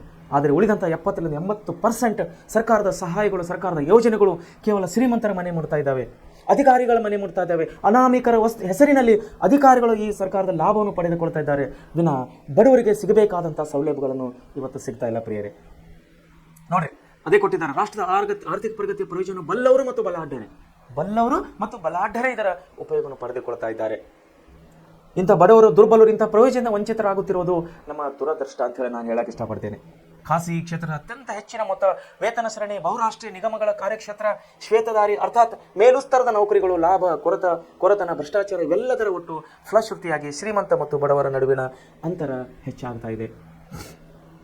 ಬಡವರ ಬಲ್ಲಿದರ ಮಧ್ಯೆ ಇರುವ ಆರ್ಥಿಕ ಅಂತರವನ್ನು ಕಡಿಮೆಗೊಳಿಸುವುದು ಸರ್ಕಾರದ ಆದ್ಯ ಕರ್ತವ್ಯವಾಗಿದೆ. ಅಭಿವೃದ್ಧಿ ಯೋಜನೆಗಳನ್ನು ಬಡವರು ಮತ್ತು ಶ್ರೀಮಂತರ ನಡುವಿನ ಅಂತರವನ್ನು ಕಡಿಮೆ ಮಾಡಿ ನೋಡಿ ಬಡವರೇ, ವಿದ್ಯಾರ್ಥಿಗಳೇ, ತಾವು ಯಾವ ಊರಿನಲ್ಲಿದ್ದರೋ ಅದೇ ಊರಿನ ನಿಮ್ಮ ಊರಿನ ಒಂದು ಸನ್ನಿವೇಶವನ್ನು ತೆಗೆದುಕೊಳ್ಳಿ. ನಿಮ್ಮ ಊರಲ್ಲಿ ಎಷ್ಟು ಜನ ಶ್ರೀಮಂತರಿದ್ದಾರೋ, ಎಷ್ಟು ಜನ ಬಡವರಿದ್ದಾರೋ ಅದು ನೀವೇ ತಗೊಂಡ್ರೆ ನಿಮಗೆ ಅರ್ಥ ಆಗುತ್ತದೆ. ನೀವು ವಾಸಿಸುವಂಥ ನಗರದ ಯಾವ ಒಂದು ಸ್ಥಳದಲ್ಲಿ, ಯಾವ ಒಂದು ಪ್ರದೇಶದಲ್ಲಿ ತಾವು ವಾಸ ಮಾಡ್ತಾ ಇದ್ದರು, ಅಲ್ಲಿ ಎಷ್ಟು ಜನರು ನೀವು ಬಡವರನ್ನು ಕಾಣುವರಾಗಿದ್ದೀರಿ, ಎಷ್ಟು ಜನ ಶ್ರೀಮಂತರನ್ನು ತಾವು ಕಾಣುವರಾಗಿದ್ದೀರಿ ಅನ್ನೋದು ಒಂದು ಸಾರಿ ತಾವು ಊಹೆ ಮಾಡಿಕೊಳ್ಬೇಕು ಮಕ್ಕಳೇ. ಯಾಕಂದರೆ ಬಡವರೇ ಆಗ್ತಾ ಇದ್ದಾರೆ, ಶ್ರೀಮಂತರೇ ಆಗ್ತಾ ಇದ್ದಾರೆ. ಇದಕ್ಕೆ ಕಾರಣ ಆರ್ಥಿಕ ಅಸಮಾನತೆ. ಕೂಲಿಕಾರರು, ಕಾರ್ಮಿಕರು, ಬಡಕೊಟ್ಟು ಜನರು, ಅರಣ್ಯವಾಸಿಗಳು, ಬೃಹತ್ ಕೈಗಾರಿಕೆಗಳಲ್ಲಿ ಕಾರ್ಯಕ್ರಮಗಳ ನಿರ್ಮಾಣ, ನೀರಾವರಿ, ಅಣೆಕಟ್ಟು ಮುಂತಾದಗಳಲ್ಲಿ ತಮ್ಮ ಭೂಮಿ ನೆಲೆಗಳನ್ನು ಕಳೆದುಕೊಳ್ಳುತ್ತಾರೆ. ಅಂತಹ ಪ್ರದೇಶದಲ್ಲಿ, ಅಂತಹ ಸಂದರ್ಭದಲ್ಲಿ ಅವರಿಗೆ ಸಮರ್ಪಕವಾದಂತಹ ಪರಿಹಾರ, ಪುನರ್ವಸತಿ ಹಾಗೂ ಆದಾಯದ ಮೂಲಗಳನ್ನು ಒದಗಿಸುವ ಕಾರ್ಯವು ಸಮರ್ಪಕವಾಗಿ ನಡೆಯಬೇಕಾಗಿದೆ. ನೋಡಿ, ಸರ್ಕಾರ ಏನಾದರೂ ಒಂದು ಯೋಜನೆ ತಂದರೆ ಅಲ್ಲಿ ಕೃಷಿ ಭೂಮಿಯನ್ನು ವಶಪಡಿಸಿಕೊಳ್ಳುತ್ತಾರೆ. ಒಂದು ಕೈಗಾರಿಕೆಗಳನ್ನು ತೆಗೆಬೇಕಾದರೆ ಕೃಷಿ ಭೂಮಿಗಳನ್ನು ವಶಪಡಿಸಿಕೊಳ್ಳುತ್ತಾರೆ.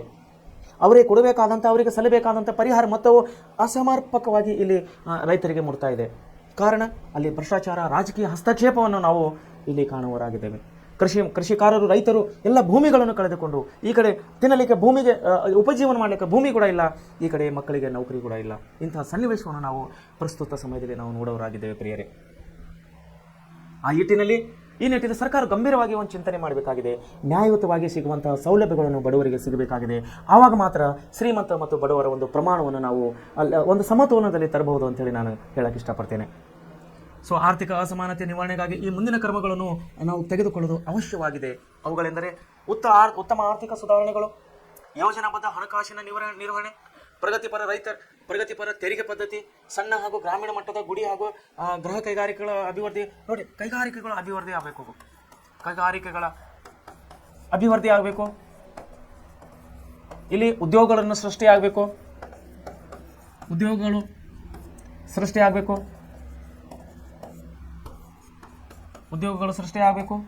ಆಮೇಲೆ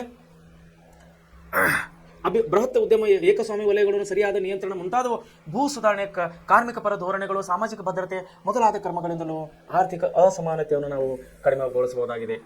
ಸೊ ಈ ರೀತಿ ನಾವು ಸರ್ಕಾರ ತೆಗೆದುಕೊಂಡ ಒಂದು ಕಾರ್ಯಕ್ರಮಗಳು, ಸರ್ಕಾರದ ಯೋಜನೆಗಳು ಒಂದು ನಿಗದಿತ ಪ್ರಮಾಣದಲ್ಲಿ ಒಂದು ಪ್ರಾಪರ್ ಆಗಿ ಸರ್ಕಾರದ ಯೋಜನೆಗಳು ಕೆಲಸ ಆದರೆ, ಬಡವರಿಗೆ ಮುಟ್ಟಿದರೆ ಬಡವರುಗಳು ಸ್ವಲ್ಪ ಮೇಲೆ ಏಳುವಂತಹ ಇಲ್ಲಿ ಅವಕಾಶಗಳಿವೆ.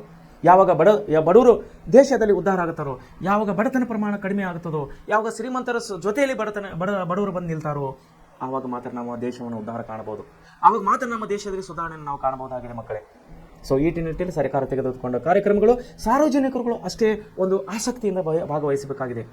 ಸಾರ್ವಜನಿಕವಾಗಿ ತೆಗೆಯುವಂಥ ಎಷ್ಟೋ ಯೋಜನೆಗಳು ಸಾರ್ವಜನಿಕರ ನಿರಾಸಕ್ತಿಯಿಂದ ಇವತ್ತು ಕುಂಠಿತಗೊಂಡಿವೆ, ಫೇಲ್ ಆಗಿವೆ ಸುಮಾರು ಯೋಜನೆಗಳು.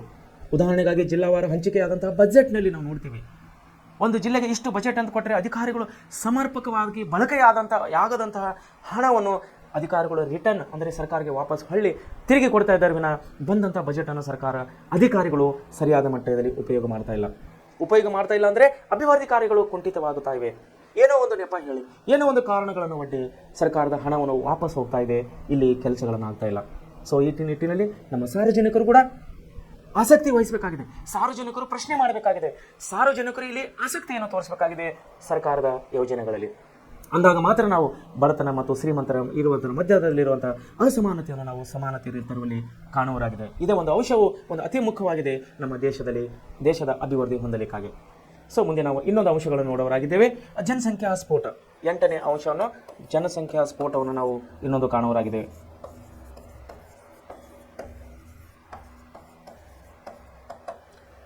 ವಿದ್ಯಾರ್ಥಿಗಳು, ಇದು ಕೂಡ ನಮ್ಮ ದೇಶದ ಒಂದು ದೊಡ್ಡ ಸವಾಲಾಗಿ ಕಾಣಿದೆ ಅಂತ ಹೇಳ್ತಾ ಇದ್ದೀನಿ ನಾನು. ಯಾಕಂದರೆ ದೇಶದ ಅಭಿವೃದ್ಧಿಗೆ ಜನಸಂಖ್ಯೆಯು ಪೂರಕವೂ ಹೌದು, ಮಾರಕವೂ ಹೌದು.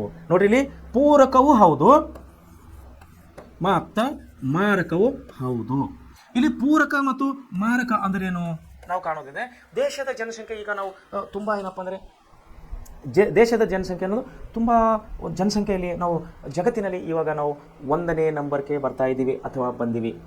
ಚೀನಾ ದೇಶವನ್ನು ಕೂಡ ನಾವು ಹಿಂದಿಕ್ಕಿದ್ದೀವಿ ಅಂತೇಳಿ ನಾನು ನಿಮ್ಮನ್ನು ಹೇಳಕ್ಕೆ ಇಷ್ಟಪಡ್ತಿದ್ದೇನೆ.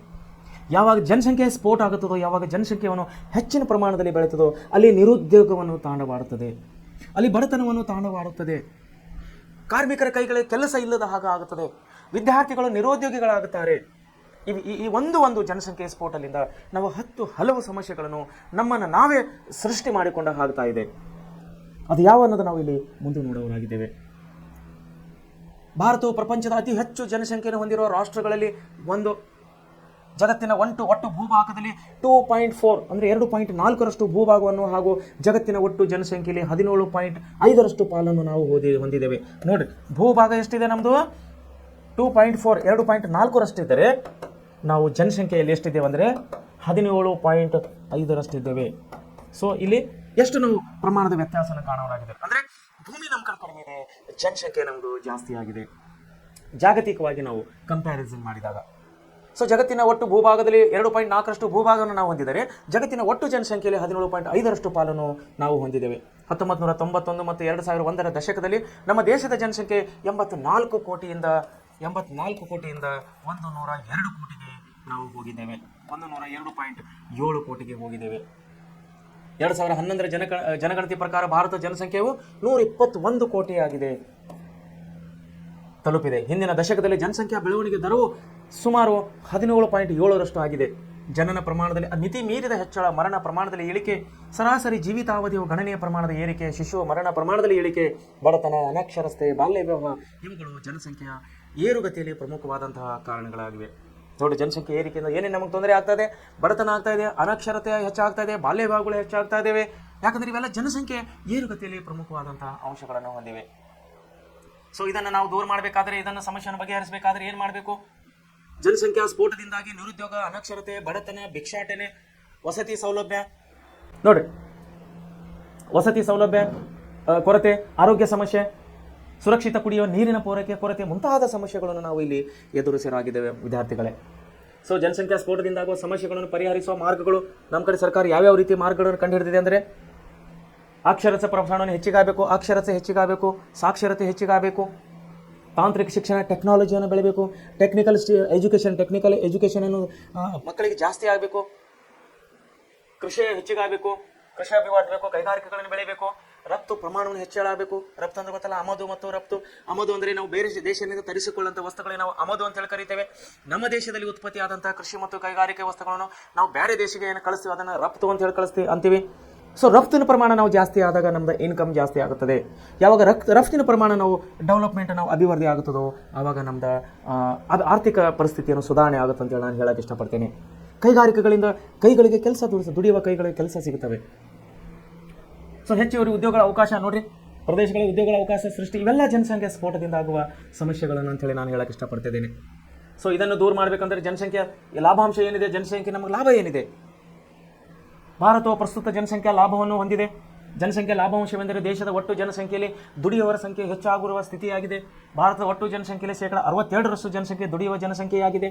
ಈ ಜನಸಂಖ್ಯಾ ಲಾಭದ ಪ್ರಯೋಜನವು ದೇಶವು ಪಡೆಯಬೇಕಾದರೆ ನಮ್ಮ ದೇಶದ ಜನಸಂಖ್ಯೆಯನ್ನು ಹೊರೆ ಎಂದು ಪರಿಗಣಿಸಬಾರದು.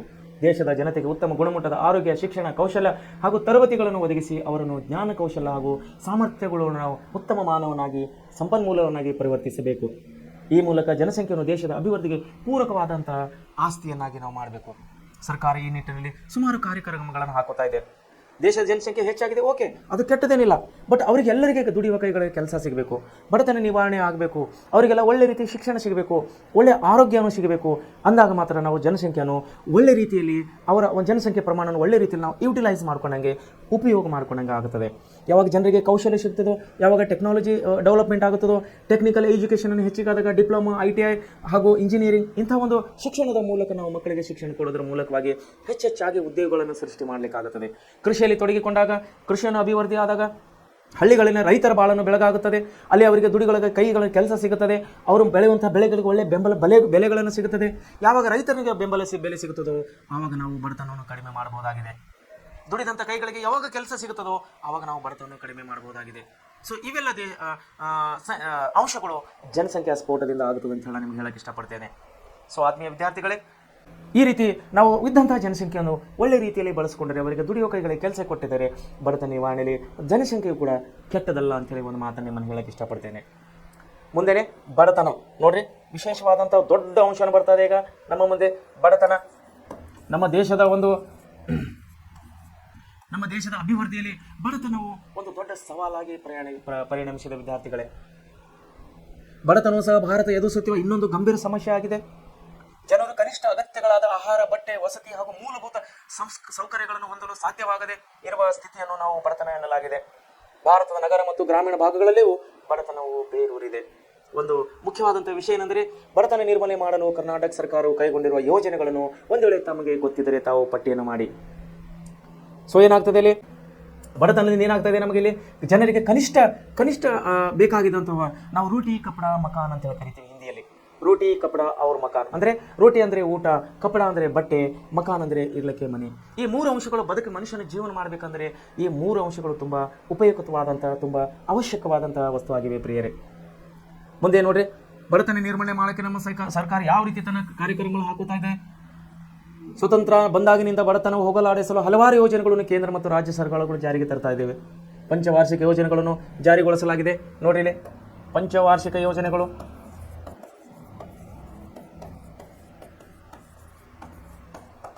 ಪಂಚವಾರ್ಷಿಕ ಯೋಜನೆಗಳ ಮೂಲಕವಾಗಿ ಜವಾಹರ್ ರೋಜ್ಗಾರ್ ಯೋಜನೆ ಮೂಲಕವಾಗಿ ಜವಾಹರ್ ರೋಜ್ಗಾರ್ ಯೋಜನೆಗಳ ಮೂಲಕವಾಗಿ ಮಹಾತ್ಮ ಗಾಂಧಿ ಉದ್ಯೋಗ ಖಾತ್ರಿಯ ಕಾಯ್ದೆಯನ್ನು ಜಾರಿಗೆ ತರಲಾಗಿದೆ. ಪ್ರಧಾನಮಂತ್ರಿ ಗ್ರಾಮೋದಯ ಯೋಜನೆ, ರಾಷ್ಟ್ರೀಯ ಗ್ರಾಮೀಣ ಜೀವನೋಪಾಯ ಯೋಜನೆ, ರಾಷ್ಟ್ರೀಯ ನಗರ ಜೀವನೋಪಾಯ ಯೋಜನೆ, ರಾಷ್ಟ್ರೀಯ ಆಹಾರ ಭದ್ರತೆ ಕಾಯ್ದೆ, ಪ್ರಧಾನಮಂತ್ರಿ ಗರೀಬ್ ಕಲ್ಯಾಣ ಯೋಜನೆ, ಅನ್ನ ಯೋಜನೆ, ಹೀಗೆ ಹಲವು ಯೋಜನೆಗಳನ್ನು ಸರ್ಕಾರ ಇಲ್ಲಿ ಜಾರಿಗೆ ತರ್ತಾ ಇದೆ. ಇದೆಲ್ಲದರ ಉದ್ದೇಶ ಒಂದೇ ಆಗಿದೆ, ದೇಶದ ಬಡತನವನ್ನು ದೂರ ಮಾಡಬೇಕು, ಬಡತನವನ್ನು ಕಡಿಮೆ ಮಾಡಬೇಕು, ಅಥವಾ ಬಡತನವನ್ನು ಹೋಗಲಾಡಿಸುವುದು ಸರ್ಕಾರದ ಇಲ್ಲಿ ಮುಖ್ಯ ಉದ್ದೇಶವಾಗಿದೆ. ನಮ್ಮ ದೇಶ ಅಪಾರ ನೈಸರ್ಗಿಕ ಹಾಗೂ ಜನಸಂಪನ್ಮೂಲ ಹೊಂದಿದೆ. ಅವುಗಳ ಸದ್ಬಳಕೆ ಹಾಗೂ ಅವುಗಳನ್ನು ಉತ್ಪಾದನೆಯಲ್ಲಿ ತೊಡಗಿಸಿಕೊಳ್ಳುವಿಕೆ ಮೂಲಕ ದೇಶದ ಬಡತನ ಮಟ್ಟವನ್ನು ನಾವು ಕಡಿಮೆ ಮಾಡಬಹುದಾಗಿದೆ. ಯಾಕಂದರೆ ನಮ್ಮ ದೇಶದಲ್ಲಿ ಮಾನವ ಸಂಪನ್ಮೂಲತೆ ಕೊರತೆ ಇಲ್ಲ, ನೈಸರ್ಗಿಕ ಸಂಪನ್ಮೂಲತೆ ಕೊರತೆ ಇಲ್ಲ, ಸಂಪನ್ಮೂಲ ಎಲ್ಲವೂ ಇದ್ದರೂ ಕೂಡ ಏನಂತೀರಿ ಸದ್ಬಳಕೆ ಪ್ರಮಾಣ ನಮ್ಮದಲ್ಲಿ ಕಡಿಮೆ ಆಗ್ತಾ ಇದೆ ವಿದ್ಯಾರ್ಥಿಯರೇ. ಬಳಕೆ ಪ್ರಮಾಣ ಕಡಿಮೆ, ಕರೆಕ್ಟ್ ರೂಲಾಗಿ ಆಗ್ತಾ ಇಲ್ಲ. ಒಂದು ನಿಯಮಿತವಾದಂತಹ ಪದ್ಧತಿಯಲ್ಲಿ ನಮ್ಮ ಮಾನವ ಸಂಪನ್ಮೂಲ ಮತ್ತು ನೈಸರ್ಗಿಕ ಸಂಪನ್ಮೂಲದ ಒಂದು ಸದ್ಬಳಕೆ ಆಗ್ತಾ ಇಲ್ಲ. ಇವೆಲ್ಲ ಕಾರಣಗಳಿಂದ ನಾವು ಬಡತನವನ್ನು ಹೆಚ್ಚಳವನ್ನು ಇಲ್ಲಿ ಕಾಣ್ತಾ ಇದ್ದೇವೆ.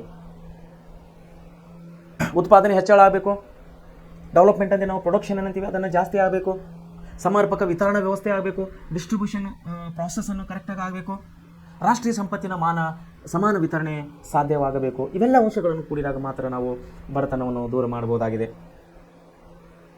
ಮುಂದೆ ನೋಡ್ರಿ, ಲಾಭಕೋರತನ ಅಥವಾ ಜನಸಾಮಾನ್ಯರ ಅಥವಾ ಬಳಕೆದಾರ ಆರ್ಥಿಕ ಹಣವನ್ನು ವಸೂಲಿ ಮಾಡಿ ಲಾಭಗೊಳಿಸುವ ಧೋರಣೆಯನ್ನು ಲಾಭಕೋರತನ ಅಂತೇಳಿ ನಾವು ಕರಿತೇವೆ. 10ನೇ ಅಂಶ ಲಾಭಕೋರತನ. ಏನಾಗಿದೆ, ಜನಸಾಮಾನ್ಯರ ಅಥವಾ ಬಳಕೆದಾರ ಅಧಿಕ ಹಣವನ್ನು ವಸೂಲಿ ಮಾಡಿ ಲಾಭ ಗಳಿಸುವ ಯೋಜನೆಯನ್ನು ನಾವು ಲಾಭಕೋರತನೆ ಅಂತ ಹೇಳಿ ಕರಿತೀವಿ. ಕೆಲವು ಸಂದರ್ಭಗಳಲ್ಲಿ ಈರುಳ್ಳಿ ಬೆಲೆಯು ನೋಡಿ ಕೆಜಿಗೆ 80 ರೂಪಾಯಿ ಇರುತ್ತದೆ, ಮತ್ತೆ ಕೆಲವು ಸಮಯದಲ್ಲಿ 20 ರೂಪಾಯಿ ಇರುತ್ತದೆ. ಯಾಕೆ ಇದು? ಅದನ್ನು ನಾವು ಮುಂದೆ ನೋಡೋರಾಗಿದ್ದರೆ ವ್ಯಾಪಾರ ವಹಿವಾಟಿನಲ್ಲಿ ಅನೈತಿಕ ಮಾರ್ಗದಲ್ಲಿ ಹೆಚ್ಚು ಲಾಭ ಗಳಿಸುವಿಕೆಯು ಸಮಾಜಕ್ಕೆ ಹಾನಿಕಾರಕ ಆಗಿದೆ. ಏಕಸ್ವಾಮ್ಯ ವ್ಯವಸ್ಥೆ, ಬಹುರಾಷ್ಟ್ರೀಯ ನಿಗಮಗಳ ವಿಸ್ತರಣೆ, ಅನಾರೋಗ್ಯಕರ ಮಾರುಕಟ್ಟೆಗಳ ನಿಯಮಗಳು, ಅಕ್ರಮ ದಾಸ್ತಾನು, ಕಾಳಸಂತೆ ವ್ಯಾಪಾರ, ಬೆಲೆಗಳ ನಿಯಂತ್ರಣ ಮೇಲೆ ಇಲ್ಲದಿರುವುದು ಮುಂತಾದವುಗಳು ಲಾಭಕೋರತನಕ್ಕೆ ಇಲ್ಲಿ ಪ್ರಮುಖ ಕಾರಣಗಳಾಗಿದ್ದಾವೆ. ಲಾಭಕೋರತನದಿಂದ ಆರ್ಥಿಕ ಸಮಾನತೆ, ಲಾಭಕೋರತದಿಂದ ಏನಾಗ್ತಾ ಇದೆ ನಮಗೆ ಮತ್ತೆ ಇಲ್ಲಿ ಎಕನಾಮಿಕಲಿ ಇಂಬ್ಯಾಲೆನ್ಸ್ ಅಂತ ಹೇಳಿ ಬರ್ತಾ ಇದೆ. ಇಲ್ಲಿ ಆರ್ಥಿಕ ಅಸಮಾನತೆ ಕಾಣುವರಾಗಿದ್ದೇವೆ. ಸಮಾಜದಲ್ಲಿ ಅಪರಾಧಗಳು ಹೆಚ್ಚಾಗ್ತಾ ಇದ್ದಾವೆ. ಕಪ್ಪು ಹಣದ ಸೃಷ್ಟಿಗೆ ದಾರಿ ಮಾಡಿಕೊಡ್ತಾ ಇದ್ದೇವೆ. ಅನೈತಿಕ ವ್ಯಾಪಾರ ವಹಿವಾಟಿಗೆ ಪ್ರಚೋದನೆ ನೀಡಲಾಗುತ್ತದೆ. ಬೆಲೆ ಏರಿಕೆಗೆ ದಾರಿ ಮಾಡಿಕೊಡುತ್ತದೆ. ಇದರಿಂದ ಹಣದುಬ್ಬರವು ಹೆಚ್ಚಳವಾಗುತ್ತದೆ. ಬಡತನ ಇನ್ನಷ್ಟು ಅಧಿಕವಾಗಿ ಜನಸಮುದಾಯದ ಆದಾಯದ ಬಹುಪಾಲು ಸೀಮಂತ ವ್ಯಾಪಾರಿ ವರ್ಗದ ಕೈ ಸೇರ್ತಾ ಇದೆ. ಲಾಭಕೋರತನವನ್ನು ನಿಯಂತ್ರಿಸುವ ಕ್ರಮಗಳು ಸರ್ಕಾರಿ ನಿಟ್ಟಿನಲ್ಲಿ ಯಾವ ರೀತಿ ಕ್ರಮಗಳನ್ನು ಕೈಗೊಂಡಿದೆ ಎಂದರೆ, ಸಮರ್ಪಕವಾದ ಸರ್ಕಾರಿ ನಿಯಮಗಳು ಜಾರಿ ಆಗ್ತಾ ಇಲ್ಲ. ಬೆಲೆ ನಿಯಂತ್ರಣ ಆಗಬೇಕು. ಬೆಲೆ ಸೂಚಕಗಳ ನಿಯತಕಾಲಿಕ ಪರಿಶೀಲನೆ ಆಗಬೇಕು, ಕಾಲಕ್ಕೆ ತಕ್ಕಂಥ ಹಾಗೆ ಸರ್ಕಾರಿ ಮಾರುಕಟ್ಟೆಗಳ ವಿಸ್ತರಣೆ ಆಗಬೇಕು, ಸರಿಯಾದ ತೆರಿಗೆ ನೀತಿ, ದೇಶೀಯ ಮಾರುಕಟ್ಟೆಗಳಲ್ಲಿ ಸರಕುಗಳನ್ನು ನಾವು ಕೊರತೆಯಾಗದಂಥ ಹಾಗೆ ಕ್ರಮ ಕೈಗೊಳ್ಳಬೇಕು. ನೋಡಿ, ಒಂದೊಂದು ಸಾರಿ ಮೇಲೆ ಉದಾಹರಣೆ ಕೊಟ್ಟಿದ್ದಾರೆ. ಒಂದೊಂದು ಸಾರಿ ಈರುಳ್ಳಿ ನೋಡಿದ್ರೆ 80 ರೂಪಾಯಿ ಕೆಜಿ, 100 ರೂಪಾಯಿ ಕೆಜಿ ಹೋಗುತ್ತದೆ. ಇನ್ನೊಂದು ಸಾರಿ ನೋಡಿದಾಗ 20 ರೂಪಾಯಿ ಕೆಜಿ ಇರುತ್ತದೆ. ಸೊ ಇದನ್ನು ಮಾರುಕಟ್ಟೆಯ ನಿಯಂತ್ರಣವನ್ನು ಇಲ್ಲಿ ಸಂಬಂಧಪಟ್ಟ ಕೃಷಿ ಇಲಾಖೆ ಇದೊಂದು ಉದಾಹರಣೆಯಾಗಿದೆ. ಇದರಿಂದ ಆರ್ಥಿಕ ಅಸಮಾನತೆ ಆಗೋದರಿಂದ ಇದು ಒಂದು ಸಮಸ್ಯೆಯು ನಮ್ಮ ದೇಶದ ಅಭಿವೃದ್ಧಿಗೆ ಒಂದು ದೊಡ್ಡ ಸವಾಲಾಗಿ ಪರಿಣಮಿಸಿದೆ. ವಿಸ್ತರಣೆಯಾದಂಥ ದೇಶಿ ಮಾರುಕಟ್ಟೆ ಸರಕುಗಳು ಕೊರತೆ ಆಗದಂತೆ ನೋಡಿ, ಯಾವುದೇ ವಸ್ತುಗಳು ಮಾರ್ಕೆಟ್ನಲ್ಲಿ ಕೊರತೆ ಆಗದ ಹಾಗೆ ನೋಡ್ಕೋಬೇಕು, ಸರ್ಕಾರದ ಆದ್ಯ ಜವಾಬ್ದಾರಿ ಆಗಿದೆ. ಯಾವಾಗ ವಸ್ತುಗಳ ಕೊರತೆ ಆಗುತ್ತದೋ ಅಲ್ಲಿ ಬೆಲೆಯನ್ನು ಗಗನಕ್ಕೆ ಏರುತ್ತದೆ. ವಿದ್ಯಾರ್ಥಿಗಳೇ, ಕಳ್ಳ ಸಾಗಾಣಿಕೆ ನೋಡಿ, ಕಳ್ಳ ಸಾಗಾಣಿಕೆ ಯಾವುದೇ ಆಮದು ಅಥವಾ ರಫ್ತು ಸುಂಕಗಳನ್ನು ಸರ್ಕಾರಕ್ಕೆ ಪಾವತಿಸದೆ ಗುಪ್ತವಾಗಿ ವಿದೇಶಗಳಿಂದ ವಸ್ತುಗಳನ್ನು ತರಿಸಿಕೊಳ್ಳೋದು ಹಾಗೂ ಕಳಿಸುವುದು ಕಳ್ಳ ಸಾಗಾಣಿಕೆ ಅಂತೇಳಿ ಕರಿತೀವಿ ನಾವು. ಈಗ GST ಅಂತೇಳಿ ಮಾಡಿದ್ದಾರೆ. ವಿದ್ಯಾರ್ಥಿಗಳು ತಮಗೆಲ್ಲ ಗೊತ್ತಿದ್ದ ಹಾಗೆ ಪ್ರತಿಯೊಂದು ವಸ್ತು ತಯಾರಾದ ಹೊರಗೆ ಬರಬೇಕಂದ್ರೆ ಅದು GST ಕಟ್ಟೆ ಬರಬೇಕು. GST ತೆರಿಗೆ ತುಂಬಿದ ಮೇಲೆ ಆ ವಸ್ತು ಹೊರಗಡೆ ಬರಬೇಕು. ಆದರೆ ಕೆಲವೊಂದು ವ್ಯಾಪಾರಿಗಳು, ಬಲಾಢ್ಯ ವ್ಯಾಪಾರಿಗಳು ಅವ್ರೇನು ಮಾಡ್ತಾರೆ, ಹೊರ ದೇಶದಿಂದ ತೆರಿಗೆ ಕಟ್ಟದ ಹಾಗೆ ನಮ್ಮ ದೇಶಕ್ಕೆ ತರ್ತಾರೆ. ಒಂದೆಡೆ ತಂದರೂ ಕೂಡ ಇಲ್ಲಿ ನಮ್ಮ ದೇಶಕ್ಕೆ ತೆರಿಗೆ ಕಟ್ಟದ ಹಾಗೆ ಆ ವಸ್ತುಗಳನ್ನು ಮಾರಾಟ ಮಾಡಿಕೊಂಡು ಅತಿ ಲಾಭವನ್ನು ಪಡೆದುಕೊಳ್ತಾ ಇದ್ದಾರೆ ದೊಡ್ಡ ದೊಡ್ಡ ವ್ಯಾಪಾರಿಗಳು. ಇದರಿಂದ ಬಡವರಾಗೇ ಇರ್ತಾ ಇದ್ದಾರೆ, ಶ್ರೀಮಂತರಾಗ್ತಾ ಇದ್ದಾರೆ ವಿದ್ಯಾರ್ಥಿಗಳೇ. ಸೊ ಈ ಒಂದು ಕಳ್ಳ ಸಾಗಾಣಿಕೆ ತಡೆಗಟ್ಟಬೇಕಾದ್ರೆ ಏನಾಗ್ತಾ ಇದೆ ಅಂದರೆ ಇಲ್ಲಿ ಸರ್ಕಾರದ ಕೆಲವೊಂದು ಕಾಯ್ದೆಗಳನ್ನು ಜಾರಿಗೆ ತರ್ತಾ ಇದೆ. ಅವು ಯಾವ್ಯಾವ ಅಂದರೆ ದೇಶದೊಳಗೆ ಪರ್ಯಾಯ ವಸ್ತುಗಳು ಉತ್ಪಾದನೆ ಆಗಬೇಕು, ನಮ್ಮ ಹೊರ ದೇಶದಿಂದ ಬರುವಂಥ ವಸ್ತುಗಳು ನಮ್ಮ ದೇಶದಲ್ಲಿಯೇ ತಯಾರಾಗಬೇಕು, ನಮ್ಮ ದೇಶದಲ್ಲಿ ಅಭಿವೃದ್ಧಿ ಹೊಂದಬೇಕು ಮತ್ತು ಪೂರೈಕೆ ಆಗಬೇಕು. ಕೇವಲ ತಯಾರಿಕೆ ಮಾತ್ರ, ಪೂರೈಕೆ ಕೂಡ ಅದು ಸಾಮಾನ್ಯರಿಗೆ, ವರ್ತಕರಿಗೆ ಹೋಗಿ ಮುಟ್ಟಬೇಕು. ರಾಷ್ಟ್ರದ ಆಂತರಿಕ ಮಾರುಕಟ್ಟೆಯಲ್ಲಿ ಇನ್ಸೈಡ್ ಮಾರ್ಕೆಟ್ ಅಂತ ಕರಿತೀವಿ ನಾವು. ನಮ್ಮ ದೇಶದ ಇನ್ಸೈಡ್ ಮಾರ್ಕೆಟ್ನಲ್ಲಿ ಬೆಲೆಗಳನ್ನು ನಿಯಂತ್ರಿಸುವುದು, ಯೋಗ್ಯ ಆಮದು ರಫ್ತು ನೀತಿ, ಉತ್ತಮ ವಿದೇಶಿ ವ್ಯಾಪಾರ ನೀತಿ, ಕರಾವಳಿ ಗುಸ್ತು ಪಡೆ, ಕಟ್ಟುನಿಟ್ಟಿನ ಕಾರ್ಯಾಚರಣೆ, ಆರ್ಥಿಕ ಅಪರಾಧಕ್ಕೆ ಕಠಿಣ ಶಿಕ್ಷೆಗಳಾಗಬೇಕು. ಆದರೆ ಅಂಥ ಯಾವುದೇ ಶಿಕ್ಷೆಗಳು ನಾವು ಪ್ರಸ್ತುತ ಸಮಯದಲ್ಲಿ ನಮ್ಮ ದೇಶಗಳಲ್ಲಿ ಯಾವುದೇ ಶಿಕ್ಷೆಗಳನ್ನು ನೋಡ್ತಾ ಇಲ್ಲ ವ್ಯಾಪಾರಕ್ಕೆ ಸಂಬಂಧಪಟ್ಟ ಹಾಗೆ. ಸೊ ಅಂತಾರಾಷ್ಟ್ರೀಯ ಹಾಗೂ ಅಂತರ್ರಾಜ್ಯಗಳ ನಡುವಿನ ಆಂತರಿಕ ವ್ಯಾಪಾರ ಕಳ್ಳ ಸಾಗಣೆ ನಿಯಂತ್ರಿಸುವ ಉತ್ತಮ ಉಪಾಯಗಳಾಗಿವೆ. ಕಳ್ಳ ಸಾಗಾಣಿಕೆ ಒಂದು ರಾಷ್ಟ್ರ ವಿರೋಧಿ ಚಟುವಟಿಕೆ ಹಾಗೂ ಆರ್ಥಿಕ ಅಪರಾಧ ಎಂಬ ವಿಚಾರವನ್ನು ಜನರಲ್ಲಿ ಮೂಡಿಸಬೇಕು. ಕಳ್ಳ ಸಾಗಾಣಿಕೆ ವಸ್ತುಗಳು ಸಾಮಾಜಿಕವಾಗಿ ಬಹಿಷ್ಕರಿಸುವುದು ಮೂಲಕ ಇದನ್ನು ನಾವು ನಿಯಂತ್ರಿಸಬಹುದಾಗಿದೆ. ಭಾರತದ ಪ್ರಜೆಗಳಾದ ನಾವು ಎದುರಿಸುತ್ತಿರುವ ಈ ಸವಾಲುಗಳನ್ನು ಪರಿಹರಿಸುವುದು ಕೇವಲ ಸರ್ಕಾರದ ಆದ್ಯ ಕರ್ತವ್ಯ ಜವಾಬ್ದಾರಿಯಾಗಿ ಎಂದು ಭಾವಿಸದೆ ಇದರಲ್ಲಿ ನಮ್ಮ ಜವಾಬ್ದಾರಿ ಇದೆ ಎಂದು ತಿಳಿದುಕೊಳ್ಳಬೇಕು. ಈ ಸವಾಲುಗಳನ್ನು ಪರಿಹರಿಸುವ ಕಾರ್ಯಕ್ರಮದಲ್ಲಿ ಸರ್ಕಾರದೊಂದಿಗೆ ನಾವು ಕೂಡ ಕೈ ಜೋಡಿಸಿದರೆ ನಮ್ಮೆಲ್ಲರಿಗೂ ಹಿತವಾಗುತ್ತದೆ ಅಂತೇಳಿ ನಾನು ಹೇಳಕ್ಕೆ ಇಷ್ಟಪಡ್ತೇನೆ. ಸೊ ಇಲ್ಲಿ ಮಕ್ಕಳೇ, ತಮಗೆ ಹೇಳಿದ ಹಾಗೆ ಏನಾಗ್ತದೆ, ಇಲ್ಲಿ ಸರ್ಕಾರದ ಜವಾಬ್ದಾರಿ ಇದು. ಓಕೆ, ಸರ್ಕಾರವು ತನ್ನ ಕಾರ್ಯಕ್ರಮಗಳನ್ನು ಜಾರಿಗೆ ತರ್ತಾ ಇದೆ. ಅದರಲ್ಲಿ ಸಾರ್ವಜನಿಕರ ಪಾಲ್ಗೊಳ್ಳುವಿಕೆ, ಸಾರ್ವಜನಿಕರ ಇಚ್ಛಾಶಕ್ತಿ, ಸಾರ್ವಜನಿಕರ ಒಂದು ಆಸಕ್ತಿಯನ್ನು ಒಂದು ವೇಳೆ ಹೆಚ್ಚಿಗಾದರೆ ಸರ್ಕಾರದ ಪ್ರತಿ ಒಂದು ಯೋಜನೆಗಳು ಯಶಸ್ವಿ ಆಗುತ್ತವೆ. ಯಾವಾಗ ಸರ್ಕಾರದ ಯೋಜನೆಗಳು ಯಶಸ್ವಿ ಆಗುತ್ತದೆ ಅಲ್ಲಿ ಬಡತನ ನಿರ್ಮೂಲನೆ ಆಗುತ್ತದೆ, ಆರ್ಥಿಕವಾಗಿ ನಾವು ಸಬಲರಾಗುತ್ತೇವೆ, ಇಲ್ಲಿ ಬಡತನನು ದೂರವಾಗುತ್ತದೆ. ಯಾವಾಗ ಆರ್ಥಿಕವಾಗಿ ಸಬಲರಾಗುತ್ತೀವಿ ಅದು ನಮ್ಮ ದೇಶದ ಅಭಿವೃದ್ಧಿಗೆ ಪೂರಕವಾದಂತಹ ವಾತಾವರಣವನ್ನು ತಂದು ಇಲ್ಲಿ ನಿಲ್ಲಿಸ್ತಾ ಇದೆ. ಸೊ ವಿದ್ಯಾರ್ಥಿಗಳೇ, ಇಲ್ಲಿ ನಾವು ನಮ್ಮ ದೇಶ ಅಭಿವೃದ್ಧಿ ಆಗಬೇಕಂದ್ರೆ ಏನೇನು ಸಮಸ್ಯೆಗಳೇ ಇದ್ದಾವೆ ಮತ್ತು ಅದನ್ನು ಯಾವ ರೀತಿ ಪರಿಹಾರ ಆಗಬೇಕು, ಸರ್ಕಾರ ಕೈಗೊಂಡ ಕಾರ್ಯಕ್ರಮಗಳು, ಸರ್ಕಾರದ ಯೋಜನೆಗಳು ಮತ್ತು ಸಾರ್ವಜನಿಕರ ಒಂದು ಸಹಮತ, ಸಾರ್ವಜನಿಕರ ಒಂದು ಅದರಲ್ಲಿ ಆಸಕ್ತಿ ಇರುವುದನ್ನು ನಾವು ಎಲ್ಲ ಅಂಶಗಳನ್ನು ನೋಡಿದ್ದೇವೆ. ಸೊ ವಿದ್ಯಾರ್ಥಿಗಳೇ, ಇವೆಲ್ಲ ದೇಶದ ಸಮಸ್ಯೆಗಳನ್ನು ತಾವೇ ಒಳ್ಳೆ ರೀತಿಯಲ್ಲಿ ಅಭ್ಯಾಸ ಮಾಡಬೇಕೆಂದು ನಾನು ಈ ಮೂಲಕ ನಿಮ್ಮನ್ನು ಕೇಳಿಕೊಳ್ಳೋನಾಗಿದ್ದೇನೆ. ವಿದ್ಯಾರ್ಥಿಗಳೇ, ಪ್ರೆಸೆಂಟ್ ಕ್ಲಾಸ್ನಲ್ಲಿ ಕೊಡುವಂಥ ಪ್ರತಿಯೊಂದು ವಿಷಯಗಳು, ಪ್ರತಿಯೊಂದು ಅಧ್ಯಾಯಗಳು ಅತಿ ಉತ್ತಮ ರೀತಿಯಾಗಿ ಅತಿ ಮುಖ್ಯವಾಗಿವೆ ಅಂತೇಳಿ ನಾನು ಇನ್ನೊಂದು ಸಾರಿ ನಿಮ್ಗೆ ಹೇಳಕ್ಕೆ ಇಷ್ಟಪಡ್ತೇನೆ. ಸೊ ತಾವುಗಳು ಒಳ್ಳೆ ರೀತಿಯಲ್ಲಿ ಅಭ್ಯಾಸ ಮಾಡಿ ತಾವು ತಮ್ಮ ಮುಂದಿನ ಅಭ್ಯಾಸದಲ್ಲಿ ಯಶಸ್ವಿ ಆಗ್ರಿ ಅಂಥೇಳಿ ನಾನು ಪ್ರೆಸೆಂಟ್ ಕ್ಲಾಸಿನ ಮುಖ್ಯಸ್ಥರ ಪರವಾಗಿ ಹಾಗೂ ವೈಯಕ್ತಿಕವಾಗಿ ನಾನು ನಿಮ್ಮನ್ನು ಹಾರೈಸುವನಾಗಿದ್ದೇನೆ. ಇಲ್ಲಿಗೆ ನಮ್ಮ 7ನೇ ಅಧ್ಯಾಯ ಸಮಾಜ ಪಾಠದಲ್ಲಿ 7ನೇ ಅಧ್ಯಾಯ ಮುಕ್ತಾಯವಾಗ್ತದೆ. ನಾಳೆಯಿಂದ ನಾವು 8ನೇ ಅಧ್ಯಾಯವನ್ನು ಓದುವವರಾಗಿದ್ದೇವೆ. ಸೊ ತಾವು ಒಳ್ಳೆ ರೀತಿ ಅಭ್ಯಾಸ ಮಾಡಬೇಕಂತೇಳಿ ತಮ್ಮನ್ನು ಈ ಮೂಲಕ ನಾನು ಇನ್ನೊಂದು ಸಾರಿ ಕೇಳಿಕೊಳ್ಳಲಾಗಿದ್ದೇನೆ. ಧನ್ಯವಾದಗಳು.